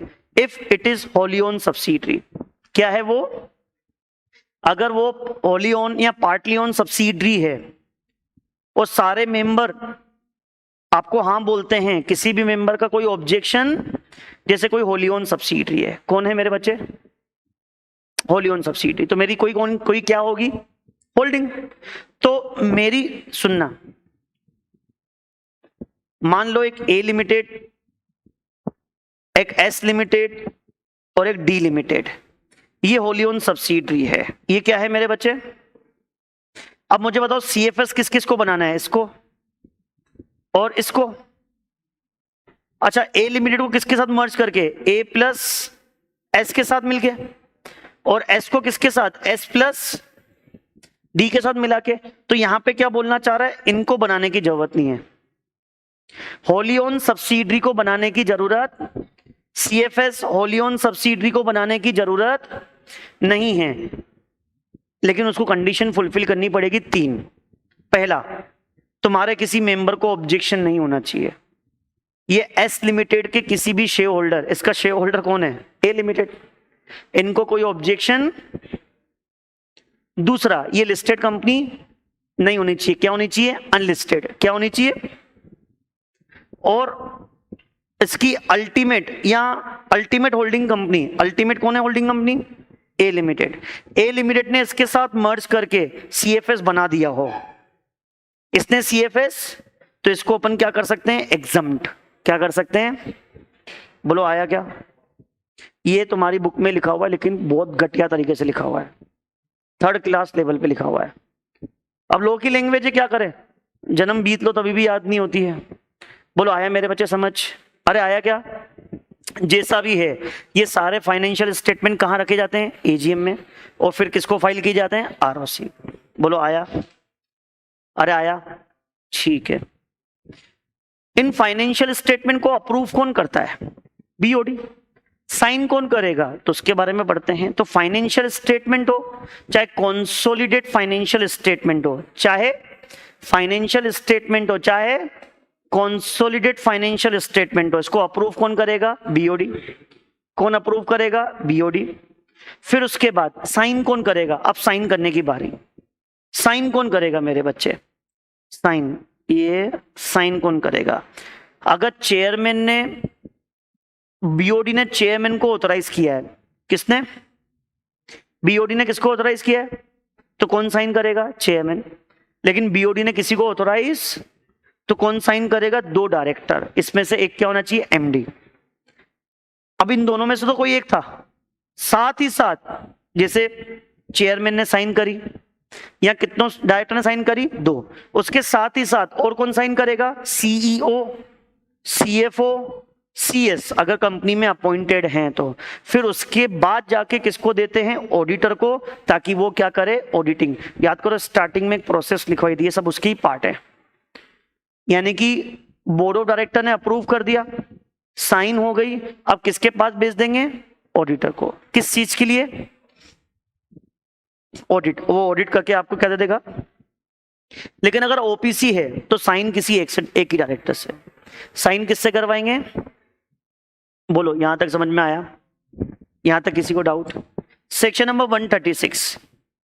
अब ये फाइनेंशियल स्टेटमेंट क्या शेयर होल्डर्स को मिलेंगे? हाँ, 21 दिन पहले। कितने दिन पहले? जो आपका नोटिस है ना, नोटिस कितने दिन पहले जाता है एजीएम का? 21 दिन। तो ये उसी के साथ जाता है। तो सुनना, एवरी कंपनी, हर कंपनी को नोटिस यानी कि एजीएम का, financial statement, consolidate financial statement, audit report, board report, ये सारी चीजें किसको भेजनी होती है मेरे बच्चे? मेंबर, डिबेंचर होल्डर, इन सबको क्या भेजनी होती है? भेजनी। कितने दिन पहले? 21 दिन पहले। और सेक्शन 8 कंपनी होगी तो 14 दिन पहले। नहीं भेज पाए, नहीं भेज पाए, छोटा नोटिस। कितनी कंसेंट? 95% कंसेंट, कल पढ़ा था अपन ने। अगर शेयर्स डीमेट फॉर्म में हैं तो कैसे भेजेंगे? इलेक्ट्रॉनिक मोड, मेल कर देंगे उनको। लेकिन शेयर्स किस फॉर्म में है? फिजिकल। तो उनकी ईमेल एड्रेस अपने पास अपडेट होगी नहीं, तो हम किससे भेजेंगे? फिजिकल। लेकिन उनकी ईमेल एड्रेस अपडेट है तो कैसे भेजेंगे? ईमेल। अच्छा, ईमेल पहुंचने के बाद कोई शेयर होल्डर बोलता है मेरे को तो फिजिकल भेजो, तो फिजिकल भी भेजेंगे।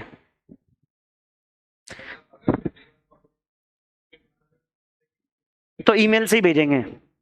अगर ईमेल एड्रेस अपडेट नहीं है तो फिजिकल भेजते हैं। और ईमेल मिलने के बाद वो बोलता है मेरे को तो फिजिकल चाहिए, ठीक है। बोलो, आया? लेकिन लिस्टेड कंपनी के लिए एक्स्ट्रा कंप्लायंस कि लिस्टेड कंपनी को भी सारे शेयर होल्डर्स को 21 दिन पे तो भेजना ही भेजना है, भेजना तो है, लेकिन साथ ही साथ उसको अपनी वेबसाइट पे भी, उनको अपनी वेबसाइट पे भी पब्लिश करना पड़ेगा। और साथ ही साथ अपनी सब्सिडरी कंपनी के भी फाइनेंशियल स्टेटमेंट क्या करने पड़ेंगे? पब्लिश। सब्सिडरी कंपनी के भी फाइनेंशियल स्टेटमेंट क्या करने पड़ेंगे?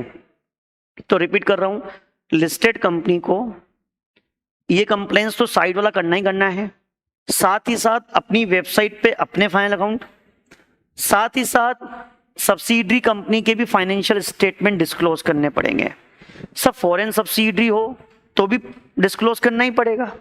सब फॉरेन सब्सिडरी को ऑडिटिंग करवाने की जरूरत नहीं है, तो यहां पे तो ऑडिटेड भेजेंगे। ये देखो, सब जगह ऑडिटेड ही भेज रहे हैं अपन। अरे कौन से भेज रहे हैं अपन? ऑडिटेड। अगर अनऑडिटेड हो तो नहीं भेजेंगे। और कौन से भेजेंगे अपन? ऑडिटेड। कौन से भेजेंगे? लेकिन फॉरेन कंपनी को ऑडिटिंग करवाने की आवश्यकता ही नहीं है। वहां पे मना किया गया फॉरेन में कि यहाँ पे ऑडिटिंग नहीं होती है। अब वेबसाइट पे देना है, हाँ अभी भी देना है। कौन से? चाहे अनऑडिटेड हो। अगर इंग्लिश लैंग्वेज में नहीं है तो इंग्लिश लैंग्वेज में क्या करो? कन्वर्ट। तुम्हारी बुक में क्वेश्चन था इस चीज का कि अगर इंडिया में अनऑडिटेड हैं तो क्या 21 दिन पहले भेजेंगे? देख के आना उसका आंसर। डन मेरे बच्चे। लेकिन अगर फॉरेन कंपनी के अनऑडिटेड है वो लगाने हैं, उसमें कोई आर्ग्यूमेंट नहीं, इसलिए अलग से लिख के दे दिया मैंने। बोलो, आया क्या समझ? आया? चलो फटाफट से बोलो। साइड में 128 बुक्स ऑफ अकाउंट कितने साल के लिए मेंटेन करते हैं? 8 साल तक मेंटेन करते हैं। कितने साल तक मेंटेन करते हैं मेरे बच्चे? 129 फाइनेंशियल स्टेटमेंट, ठीक है। फिर उसके बाद कौन सा पड़ा? 134। इनके ऊपर साइन कौन करेगा? फाइनेंशियल स्टेटमेंट पे अप्रूव कौन करेगा? बीओडी। साइन कौन करेगा? अगर बीओडी ने चेयरमैन को ऑथराइज किया, चेयरमैन नहीं किया है तो 2 डायरेक्टर, सीईओ, सीएफओ, सीएस। फिर 136 इन फाइनल अकाउंट को 21 दिन पहले किसको भेज देंगे? शेयर होल्डर्स को। सेक्शन 8 कंपनी होगी तो हाँ डीएच, डिबेंचर होल्डर। और सेक्शन 8 कंपनी होगी तो कितने दिन पहले? 14 दिन पहले। नहीं भेज पाए, shorter notice valid, 95% consent. Listed company के ऊपर एक्स्ट्रा कंप्लायंस, उनको अपनी वेबसाइट पे भी डिस्क्लोज करना है। किस पे डिस्क्लोज करना है? वेबसाइट पे। लेकिन अगर फॉरेन कंपनी है, अनऑडिटेड है, तो भी डिस्क्लोज करना पड़ेगा। आया? हालांकि सेक्शन ऑडिटेड का है, लेकिन फॉरेन कंपनी को ऑडिटिंग करवाने की जरूरत ही नहीं है, वहां के लॉ के बेसिस पे ऑडिटिंग होती ही नहीं है, तो अनऑडिटेड देना है। बोलो, आया है इतना समझ में? यहां तक किसी को डाउट? तो कितने सेक्शंस हो गए अपने मेरे बच्चे? 4।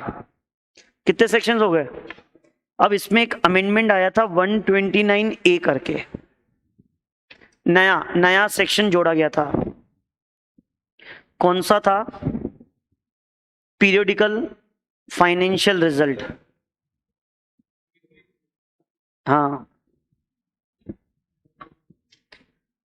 Periodic financial result, periodic financial result. तो सुनना, इसमें क्या लिखा हुआ है? सेंट्रल गवर्नमेंट ने कुछ कंपनियां बता के रखी हैं। क्या बता के रखी? कुछ जिनको पीरियोडिक बेसिस पे, पीरियोडिक मतलब समय समय पे क्या भेजना पड़ेगा? Financial result. किसके पास? आरओसी के पास। सबसे अच्छी चीज है, न क्लासेस ऑफ कंपनी डिफाइन है, न पीरियोडिक का मतलब पता है। बस इतना बोल दिया, कुछ क्लासेस ऑफ कंपनी को समय समय पे फाइनेंशियल रिजल्ट आरओसी के पास भेजना है। कितने दिन में? 30 दिन में, जब आपका वो पीरियोडिक टाइम इंटरवल खत्म हो जाए। अब पीरियोडिक टाइम कितना है पता नहीं है, क्लासेस ऑफ कंपनी पता नहीं है ही नहीं ना, बनाया नहीं अभी तक उन्होंने, बनाया नहीं है, बस सेक्शन बना के छोड़ दिया। अभी इसके रूल्स बनना बाकी हैं। वो सेबी के लिस्टेड कंपनी, एलओडीआर में है वो। बोलो मेरे बच्चे, आया? 5 सेक्शन हो गए, 5 सेक्शन हो गए।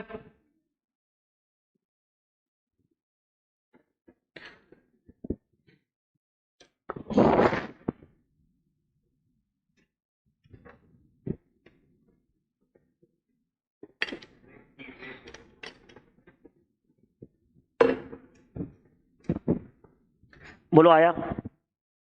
डन? चलो, ये हो गया 136 हो गया ना। अब पढ़ते हैं 137। ये जो ऊपर आपने फाइनल अकाउंट बनाया, फाइनेंशियल स्टेटमेंट बनाया, ये किसके पास फाइल करेंगे मेरे बच्चे? आरओसी के पास। किसके पास फाइल करेंगे? कैसे? सुनना, 2 चीजें हो सकती हैं, एजीएम हुई थी कि नहीं हुई। अरे एजीएम हुई कि, तो पहले हम देखे थे एजीएम हुई है हमारी, एजीएम, अरे बोलो, हमारी एजीएम हुई है।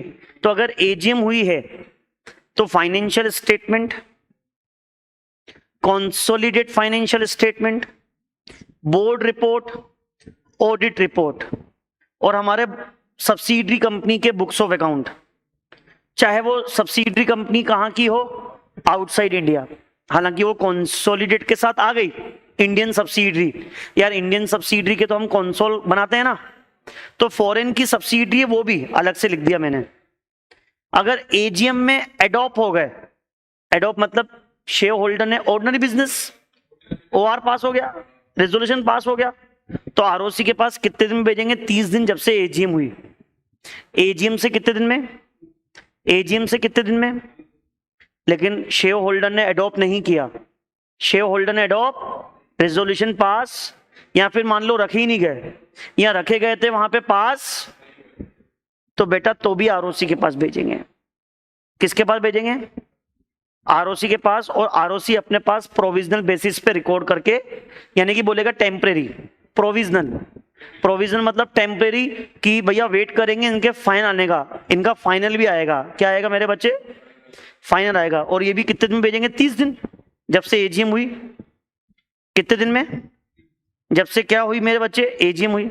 चलो, अब एडॉप्ट नहीं हुए तो एडॉप्ट तो करवाने पड़ेंगे, तो वो मीटिंग क्या हो जाती है? एडजर्न। अगर मीटिंग में वो डिस्कशन नहीं हो पाया, जस्ट बिकॉज ऑफ कोई भी रीजन हो सकता है, जूता मार दिया चेयरमैन को, डिस्कस नहीं हो पाया, रखा था पास नहीं हो पाया, कुछ मिस्टेक थी, या कुछ और चीज जो भी है, तो अब मेरे बच्चे मीटिंग क्या हो गई मेरे बच्चे? एडजर्न। अब एडजर्न मीटिंग में एडॉप्ट हो गया तो वापस 30 दिन में भेजना है, फिर आरओसी अपने आप परमानेंटली लिख दे देगा और अप्रूव कर देगा। डन मेरे बच्चे? यानी कि मान लो अगर एडॉप्ट नहीं भी हुए हैं तो भी आपको 30 दिन में तो भेजना पड़ेगा, फिर एडॉप्ट हो जाएंगे वापस भेज देना। सर फॉरेन कंपनी की भेजेंगे, आउटसाइड इंडिया वाले की ऑडिटेड भेजेंगे, लेकिन सर अभी आपने पढ़ाया था कि फॉरेन कंपनी को मान लो ऑडिटिंग करवाने की जरूरत नहीं है, तो क्या अनऑडिटेड भी भेजना है क्या? यस। अगर फॉरेन कंपनी को ऑडिटिंग करवाने की जरूरत नहीं है तो अनऑडिटेड भेजना पड़ेगा आरओसी के पास, लेकिन इंग्लिश लैंग्वेज में कन्वर्ट बोलो आया। ये तो हो गई एजीएम हुई थी, बोलो आया मेरे बच्चे समझ। लेकिन एजीएम हुई नहीं तो भी 30 दिन में भेजना है। जो लास्ट डेट है एजीएम की क्या होती है 30 सितंबर, वहां से कितने दिन में 30 दिन में। किसके पास भेज देंगे, आरओसी के पास। बोलो आया। लेकिन लिस्टेड कंपनी, पब्लिक कंपनी चाहे प्राइवेट पब्लिक हो, जिसकी पेडअप केवल कितनी है 5 करोड़, ये एक्स्ट्रा है। कंपनी जिसका टर्नओवर कितना है 100 करोड़, उनको नॉर्मल फाइलिंग नहीं करनी पड़ती, XBRL फाइलिंग करनी पड़ती है। क्या फाइलिंग करनी पड़ती है, XBRL एक सॉफ्टवेयर आता है, उसके बेसिस पे होता है, और उसका फॉर्म भी अलग है, AOC for XBRL, AOC for XBRL। बोलो मेरे बच्चे आया, अरे आया। ठीक है, तो अपन अभी 5 मिनट का ब्रेक रखते हैं, 5 मिनट का ब्रेक रखते हैं, उसके बाद कंटिन्यू करते हैं। ये 137 तक आपका कंप्लीट हो चुका है। चलो, हम लोगों ने 128 पढ़ा, 129 पढ़ लिया। 128 में बुक्स ऑफ अकाउंट, 129 में क्या था मेरे बच्चे, फाइनेंशियल स्टेटमेंट। 129 ए में क्या था, पीरियोडिक फाइनेंशियल रिजल्ट्स। 134 में साइन कौन करेगा। 136 में हम 21 दिन पहले सभी को भेजते हैं, और 137 में क्या था, AOC 4 में किसके पास फाइल करेंगे, ये हमने डिस्कस किया। अब रिमेनिंग सेक्शंस पढ़ने हैं हमको। अब अगला आता है 130। अब देखो मेरे बच्चे, कहानी पूरी स्पष्ट है। पहले 31 मार्च खत्म हुआ, सुनना मेरे बच्चे, कहानी सुनना। पहले हमारा कौन सा ईयर समाप्त हुआ, 31 मार्च। देखो मेरे बच्चे, कहानी समझो। 31 मार्च एंड हुआ, से एग्जाम्पल 2025, तो स्टार्ट कब हुआ होगा, 2024। फिर उसके बाद क्या बनना चालू होते हैं, बुक्स ऑफ अकाउंट देखे जाते हैं। बुक्स ऑफ अकाउंट से क्या बनेंगे, फाइनेंशियल स्टेटमेंट। फाइनेंशियल स्टेटमेंट पे सबसे पहले अप्रूवल होगी किसकी, फिर साइन होगी इसके ऊपर, और किसको दे देंगे फिर इसके बाद, और ऑडिटर क्या बनाएगा, अपनी ऑडिट रिपोर्ट। और उसके बाद एजीएम से 21 दिन पहले, कितने दिन पहले, ये किसको भेज देंगे मेरे बच्चे, ऑडिट रिपोर्ट वगैरह किसको भेज देंगे। फिर एजीएम से 30 दिनों में AOC 4 किसको भेज देंगे। ये पूरी कहानी हमने पढ़ ली। अगर तुम्हें पता हो, अप्रूव करेंगे BOD 134, बुक्स ऑफ अकाउंट बनाएंगे 128, फाइनेंशियल स्टेटमेंट बनाएंगे 129, समझ में आया। फिर शेयर होल्डर्स को भेज देंगे 136, ROC को भेज देंगे 137। अब ROC को भेजने के बाद क्या हम उस बुक्स ऑफ अकाउंट में चेंजेस कर सकते हैं, क्या हम अपने फाइनेंशियल स्टेटमेंट में चेंज कर सकते हैं, नो। एक बार ROC को भेज दिया, शेयर होल्डर ने एडॉप्ट कर लिया, तो वो क्या हो जाता है, अप्रूव, उसमें कोई दिक्कत नहीं है। लेकिन हमको तो रीओपन करना है, तो ध्यान रखना, शेयर होल्डर ने एडॉप्ट कर लिया है, ROC के पास फाइल हो गए हैं, उसके बाद जाके हमको क्या करना है, एडिटिंग करनी है, उसमें चेंजेस करना है। तो कौन करवाएगा, तो सुनना, central government, SEBI, income tax authority, regulatory, या कोई दूसरा कंसर्न पर्सन जिसके पेट में दर्द है, उसको लगता है, क्या लगता है कि अकाउंट फ्रॉडलेंट तरीके से बनाए गए हैं, अकाउंट मेड फ्रॉडलेंटली, अकाउंट कैसे बनाए गए, फ्रॉडलेंट तरीके से, या कंपनी के अफेयर्स कैसे मैनेज हैं, मिसमैनेज हैं। अफेयर्स कैसे, मतलब कंपनी के ट्रांजैक्शन सही तरह से रिकॉर्डेड। तो ये 5 में से कोई भी एक किसके पास चुगली करेगा, NCLT, किसके पास, NCLT इसकी कॉपी देगा उनको कि भैया आर यू श्योर, मतलब सही में ऐसा है। उनसे रिप्रेजेंटेशन मांगेगा, उनसे सुनवाई करेगा। फिर अगर पक्का विश्वास हो जाए कि हाँ सही में फ्रॉडलेंट तरीके से बने गए हैं, तो रीओपनिंग का क्या पास कर देंगे, ऑर्डर। और मैक्स टू मैक्स कितने साल के रीओपन कर सकते हैं, 8 साल, क्योंकि मेंटेन भी कितने साल के होते हैं, बोलो आया। तो इतने साल के हम क्या करेंगे, रीओपन। बोलो आया यहां तक किसी को डाउट? क्या कंपनी नहीं रीओपन करवा सकती? जैसे कंपनी को खुद को लगता है कि मैंने जो फाइनल अकाउंट बनाए थे उसमें कुछ जोल जाल है, वो सही तरीके से बने हुए, तो क्या कंपनी खुद जा सकती है? तो इसको बोलते हैं वॉलेंट्री रीओपन या रिवीजन। तो ऊपर 130 क्या निकला, compulsory. Central government income tax ने एनसीएलटी को बोला और एनसीएलटी ने ऑर्डर पास किया तो कंपलसरीली होगा। लेकिन यहां पे वॉलेंट्री मतलब कंपनी अपनी, लेकिन इसके ग्राउंड्स क्या हैं? अगर कंपनी को लगता है कि हमारे फाइनेंशियल स्टेटमेंट 129 के बेसिस पे नहीं है या बोर्ड रिपोर्ट सेक्शन नंबर 134 के बेसिस पे नहीं है, तो वो कंपनी किसको एप्लीकेशन भेजेगी? एनसीएलटी को। किसको भेजेगी मेरे बच्चे? और एनसीएलटी इसकी कॉपी किसको भेजेगा? Income tax authority, central government, इनको भेजेगा कि देखो भैया ये तुम्हारा कोई बंदा आया है हमारे पास, ये हमारे पास रीओपनिंग के लिए आ रहा है, क्या तुम लोग को कुछ करना है क्या? क्या तुम्हें कुछ शक है क्या? क्या तुम्हारे पास कुछ लग रहा है क्या कि तुम लोग को मना करना चाहिए या कुछ और रिप्रेजेंटेशन? तो ये अपना ऑब्जेक्शन, जैसे इनकम टैक्स का टैक्स ही बाकी है, इनकम टैक्स वालों का कोई इंटरेस्ट है, पुराना टैक्स ही बाकी है उनका, और कंपनी अभी रीओपन करवाना चाहती तो कुछ तो जोल जाल है, फिर क्या पता सही करना चाह रही हो अपनी गलती। फिर अपना रिप्रेजेंटेशन एनसीएलटी को देंगे, एनसीएलटी क्या पास करेगा? ऑर्डर। किस चीज का ऑर्डर पास करेगा? रीओपनिंग का। अच्छा, मैक्सिमम कितने साल के लिए रीओपन कर सकते हैं?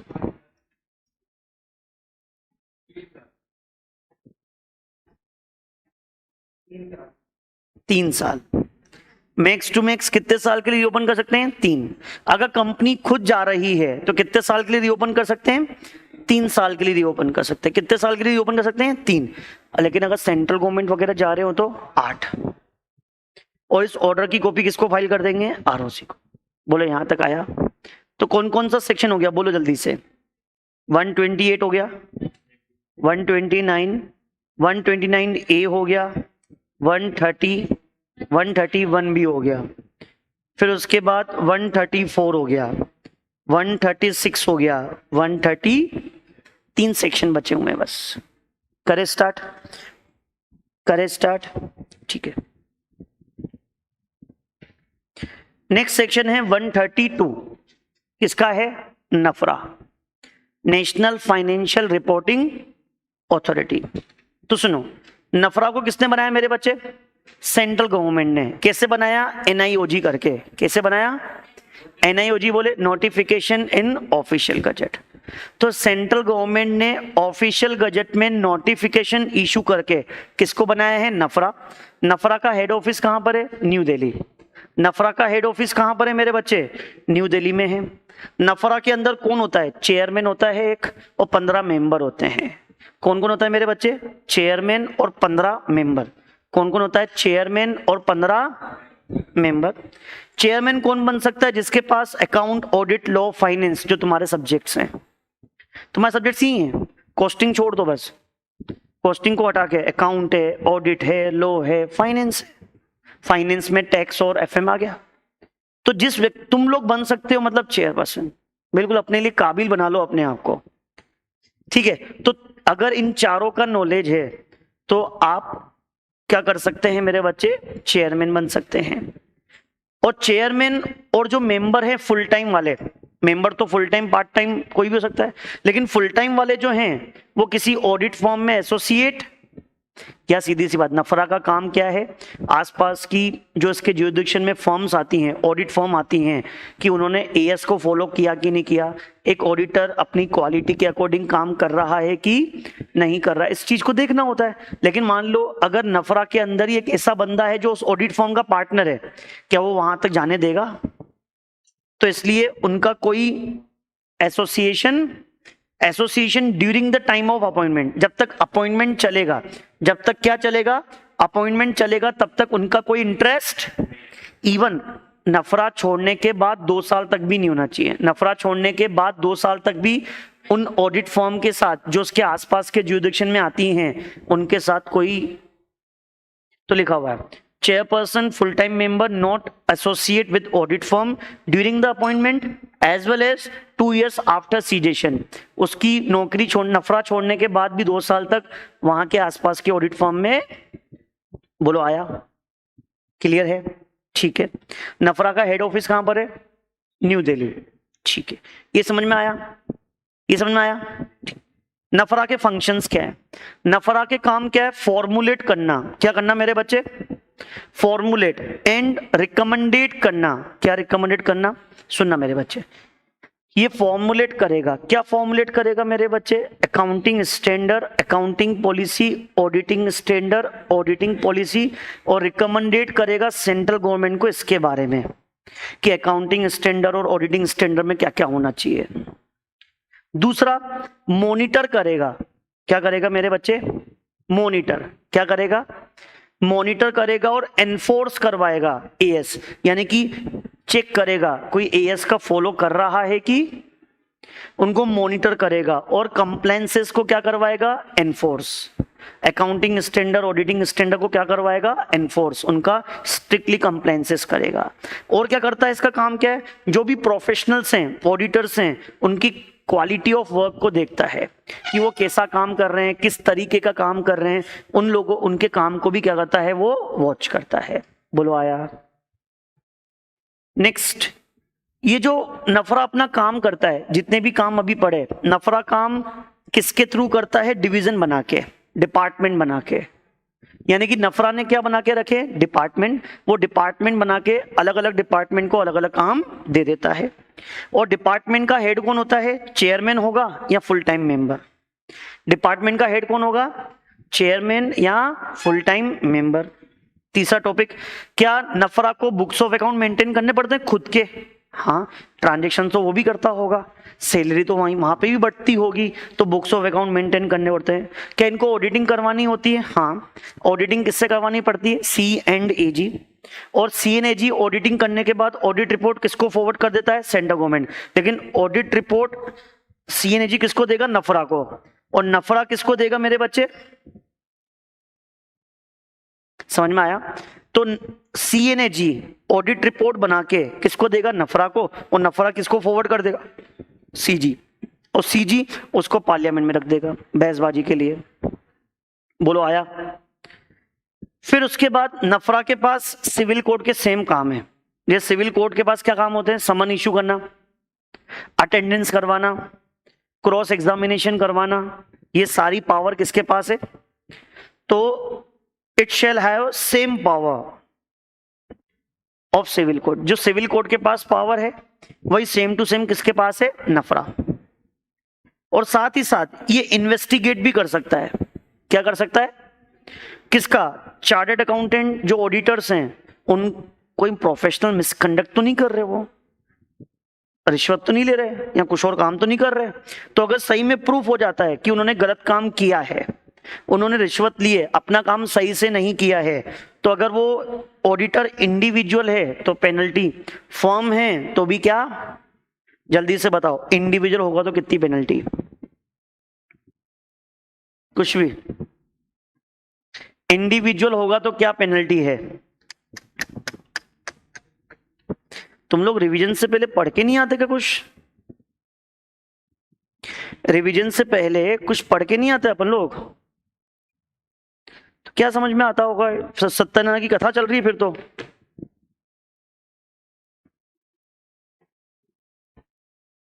बोलो मेरे बच्चे, इंडिविजुअल के ऊपर कितनी है?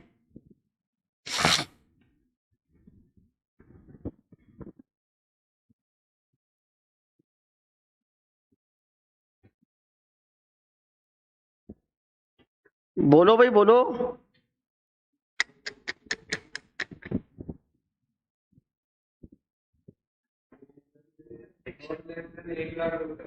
अच्छा, 5 times of fees, minimum 1 lakh और मैक्सिमम 5 टाइम्स ऑफ फीस। और फॉर्म के ऊपर पक्का 5 लाख।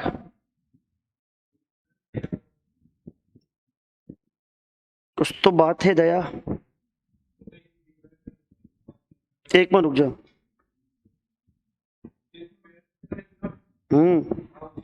हाँ, 5 लाख, 5 लाख और 10 टाइम्स ऑफ फीस।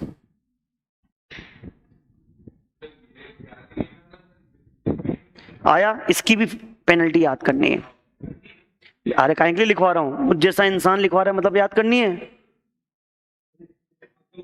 ठीक है, उसमें बोल देता हूं, लेकिन इसमें तो पेनल्टी तो बेजुबान बोलना नहीं, लिखना है। ठीक है, तो उसके बाद नेक्स्ट क्या है मेरे बच्चे, साथ ही साथ डिबार कर देंगे मेंबर को।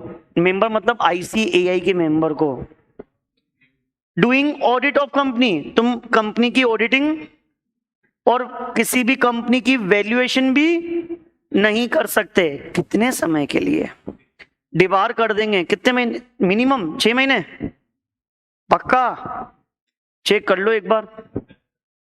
और मैक्सिमम कितने साल के लिए डिबार कर देंगे? 10 साल के लिए। हाँ, समझ में आया? चाहे मेंबर हो चाहे फर्म हो, ये लो खुश सबके ऊपर कि तुम नहीं करोगे। आया मेरे बच्चे समझ? और मेरे ख्याल से नफरा में इसके अलावा कुछ भी नहीं है आपका। लगने का प्रूफ कर दिया कि कौन कौन डिफॉल्टर था, सिर्फ वही जाएंगे। फिर लिखा ना मेंबर और फर्म, मेंबर और फर्म। डन मेरे बच्चे? नफरा जो तुमसे नहीं बन रहा था बना दिया अपन ने। डन मेरे बच्चे? 132 हो गया, लिख दूं साइड में? आओ साइड में, ये 132। डन। 133 तो किसका है? अकाउंटिंग स्टैंडर्ड, मुझसे अच्छे तो तुम लोग जानते हो। एएस फॉलो करना पड़ता है। कौन कौन सी कंपनी को फॉलो करना पड़ता है?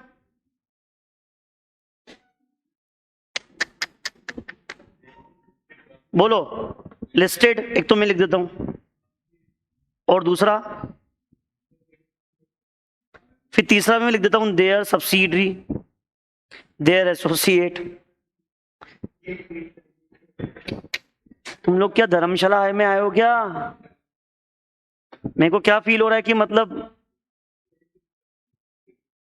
तो 130 इंडिया का है, तो खुश रहे। बोलो भाई, लिस्टेड कम। यार एएस मुझसे अच्छे तुम लोग को आते हैं,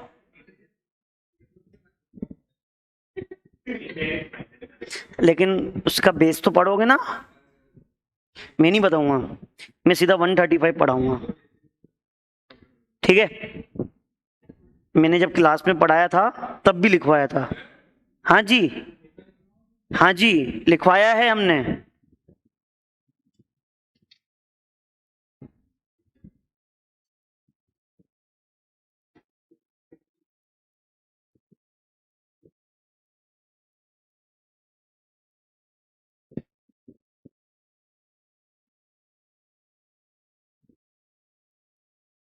कॉर्पोरेट सोशल रेस्पॉन्सिबिलिटी, करे स्टार्ट।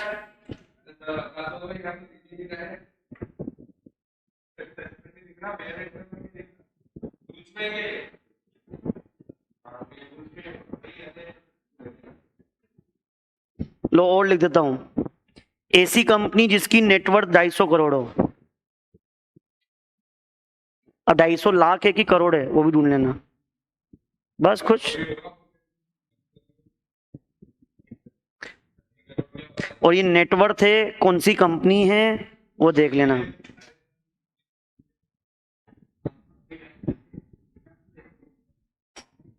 नेटवर्थ है कि पेड अप कैपिटल वो देख लेना।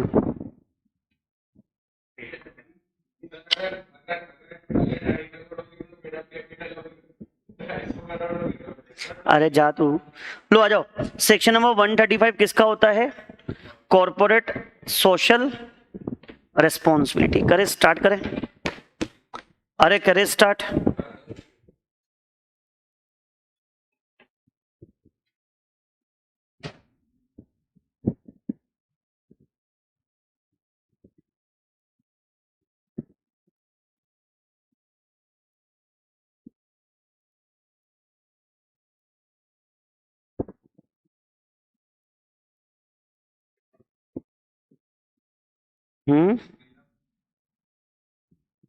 नहीं नहीं,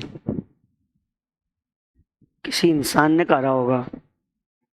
हर इंसान के पास 2 आस्तीन के सांप होते ना।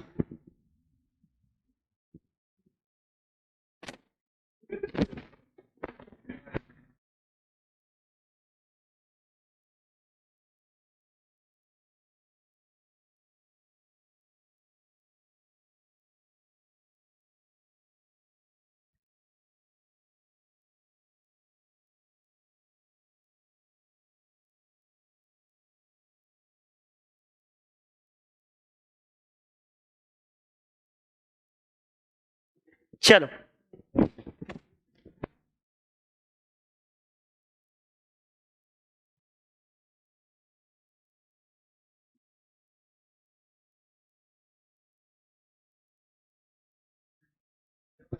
चलो आ जाओ। हाँ जी, सेक्शन नंबर 135 मैं आप लोग लिख भी लिया इतनी देर में। देखो सेक्शन नंबर 135 सीएसआर सारी कंपनियों के ऊपर एप्लीकेबल है, चाहे प्राइवेट हो, पब्लिक हो, फॉरेन कंपनी हो, होल्डिंग हो, सब्सिडरी हो, सभी के ऊपर क्या होगा मेरे बच्चे, एप्लीकेबल होगा ये सेक्शन। फिर उसके बाद किसके ऊपर एप्लीकेबल है, ऐसी प्राइवेट पब्लिक फॉरेन कंपनी जिसका नेट प्रॉफिट कितना हो 5 करोड़ या उससे ज्यादा, नेटवर्थ कितनी हो 500 करोड़ या उससे ज्यादा, टर्नओवर कितना हो 1000 करोड़ या उससे ज्यादा, तो उन लोगों के ऊपर ये सीएसआर का प्रोविजन क्या होता है मेरे बच्चे, एप्लीकेबल। जिनके ऊपर ये सेक्शन एप्लीकेबल होता है उनको क्या बनानी होती है, कमिटी।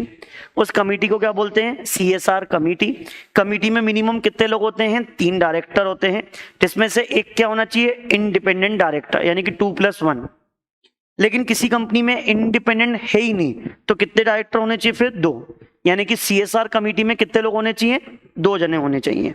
जैसे प्राइवेट कंपनी है, फॉरेन कंपनी है, तो यहाँ पे सीएसआर कमिटी में कितने लोग होंगे, 2 जने होंगे। कितने होंगे मेरे बच्चे, इनका जो कंपोजिशन है सबसेक्शन नंबर 2 बोलता है इनका कंपोजिशन किसमें डिस्क्लोज करना पड़ेगा, बोर्ड रिपोर्ट में।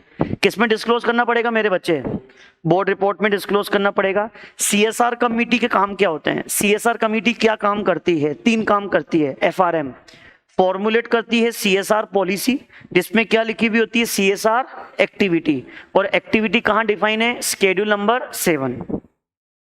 फिर रिकमेंडेड करती है, किसको रिकमेंड करती है, बोर्ड ऑफ डायरेक्टर को। किसके बारे में रिकमेंडेड, कि कितना पैसा सीएसआर एक्सपेंडिचर में लगाना चाहिए, कितना पैसा सीएसआर एक्टिविटी में लगाना चाहिए, मिनिमम कितना लगाना चाहिए, 2%। ये रिकमेंडेड भी कितना करेगा, कम से कम 2%। और मॉनिटर करेगा क्या कंपनी सीएसआर पॉलिसी के अकॉर्डिंग काम कर रही है कि नहीं कर रही। सीएसआर कमेटी क्या बनाती है, सीएसआर पॉलिसी। वो पॉलिसी बनाने के बाद किसको देती है, बीओडी को, और बीओडी उसको क्या कर देते हैं, अप्रूव। सबसेक्शन नंबर 5 क्या बोलता है, जिन कंपनियों को सीएसआर कमेटी बनानी होती है उनको अपने प्रॉफिट का कितना % सोसाइटी में लगाना है, 2। प्रॉफिट का कितना %, अच्छा प्रॉफिट कौन सा, एवरेज नेट प्रॉफिट, क्या बोला मैंने, और एवरेज नेट प्रॉफिट पिछले 3 सालों का। लेकिन कंपनी को बने हुए 3 साल, तो जितने साल हुए उसका एवरेज, जैसे 2 साल हुए तो 2 साल का एवरेज, सिर्फ पिछले साल ही बनी है तो पिछले साल का प्रॉफिट का 2%, ठीक है। और इस कंपनी को, इन कंपनियों को सीएसआर एक्टिविटी में पैसा लगाना पड़ेगा एज पर सीएसआर पॉलिसी में जो एक्टिविटीज दे रखी हैं उसमें लगाना पड़ेगा। लेकिन वो एक्टिविटी कौन सी होनी चाहिए, लोकल एरिया की, जहां पे कंपनी सिचुएटेड है उस लोकल एरिया की एक्टिविटी में लगाएंगे। अगर उसमें लगा रहे हो तो हम तो चाहते भी वही हैं। मिनिमम कितना लगाना है, 2, लेकिन अगर आपने 2% से ज्यादा लगा दिया, से एग्जाम्पल 2.5%, तो 0.5 का क्या मिल जाएगा, सेट ऑफ, यानी कि अगले साल 1.5% भी लगा लोगे तो कंप्लायंस हो गया। यानी कि आपको इस साल अगर 3% लगाया तो अगले साल अगर 1% भी लगाया तो कंप्लायंस, क्योंकि वो 1% क्या हो गया, कैरी फॉरवर्ड, ठीक है ना। अगर किसी तरह का अनस्पेंड अमाउंट बचा हुआ है, जैसे ईयर समाप्त हो गया, 31 मार्च आ गया और 31 मार्च के दिन कुछ पैसा बचा हुआ है सीएसआर का, तो उस पैसे का क्या करें। तो अगर मेरा वो प्रोजेक्ट ऑन गोइंग है, कौन सा प्रोजेक्ट है, ऑन गोइंग प्रोजेक्ट का मतलब क्या होता है मेरे बच्चे, कि मान लो मैं कंस्ट्रक्शन करवा रहा हूँ, हॉस्पिटल बनवा रहा हूँ, तो 3 साल तो लगेंगे। तो पहला साल 31 मार्च खत्म होने के बाद तो बट ऑब्वियस से पैसा बचेगा, तो कोई बात नहीं, अगले साल लगा दूंगा हॉस्पिटल तो कितने साल में बनेगा। तो इस प्रोजेक्ट को क्या बोलते हैं, ऑन गोइंग प्रोजेक्ट। क्या बोलते हैं, ऑन गोइंग प्रोजेक्ट का मतलब जो मल्टी ईयर्स का होता है, लेकिन मैक्स टू मैक्स कितने साल, 3 साल में प्रोजेक्ट खत्म हो जाना चाहिए। तो ध्यान रखना, ऑनगोइंग प्रोजेक्ट है और पैसा अगर बच गया है तो बैंक में जमा करवा देंगे, फिर बैंक से यूज करेंगे। कहां से यूज करेंगे? और बैंक में पैसा जमा करवाना पड़ेगा 30 दिन के अंदर। 31 मार्च खत्म हुआ, उसके बाद कितने दिन में? 30 दिन में। फिर उस अगले साल से उस बैंक अकाउंट से पैसा यूटिलाइज होगा। बोलो आया? और इस पैसे का इस्तेमाल 3 साल में हो जाना चाहिए। लेकिन मेरा कोई ऑनगोइंग प्रोजेक्ट, मान लो मैंने 100 करोड़ का प्रोजेक्ट था, 1 साल में 90 करोड़ में प्रोजेक्ट बनके खत्म हो गया, अभी भी कितना बचा है? 10 करोड़। प्रोजेक्ट तो खत्म हो गया, बन गया, अब पैसे बच गए, तो इस पैसे को कहां लगा देंगे? जो शेड्यूल नंबर 7 में CSR एक्टिविटी में फंड के नाम दे रखे हैं, जैसे PM केयर्स फंड, वो उसी में ही आता है, डिजास्टर फंड, ठीक है, तो उन फंड में ट्रांसफर कर देंगे। कितने महीने में? 6 महीने में। कितने महीने में? 6 महीने में। बोलो आया? लेकिन आपने इस प्रोजेक्ट से कुछ कमाया, आपने डोनेशन बॉक्स रखा था, कुछ पैसे आए या कुछ और, तो वो पैसे आप अपने जेब में नहीं रखोगे। क्या वो बिजनेस का पैसा है? क्या वो बिजनेस का पैसा आएगा? तो एक ही बात याद रखना कि इनको कहां लगा देंगे? फंड में। कहां लगा देंगे? वही जो शेड्यूल नंबर 7 में डिजास्टर फंड है, PM केयर्स फंड है, उसमें। लेकिन अगर आपने 2% सोसाइटी में लगाया ही नहीं, CSR एक्टिविटी में पैसा नहीं लगाया, तो बोर्ड रिपोर्ट में क्या कर दो? डिस्क्लोज, और साथ ही साथ आपके ऊपर क्या लग जाएगी? पेनाल्टी। वो याद करने की जरूरत नहीं है, बस याद करें बोर्ड रिपोर्ट में डिस्क्लोज करना पड़ेगा। बोलो आए मेरे बच्चे समझ? हाँ, और उसके बाद बोलते हैं कि आपको ये काम करना है, फिर CSR में लगाना भी पड़ता है। आया मेरे बच्चे समझ?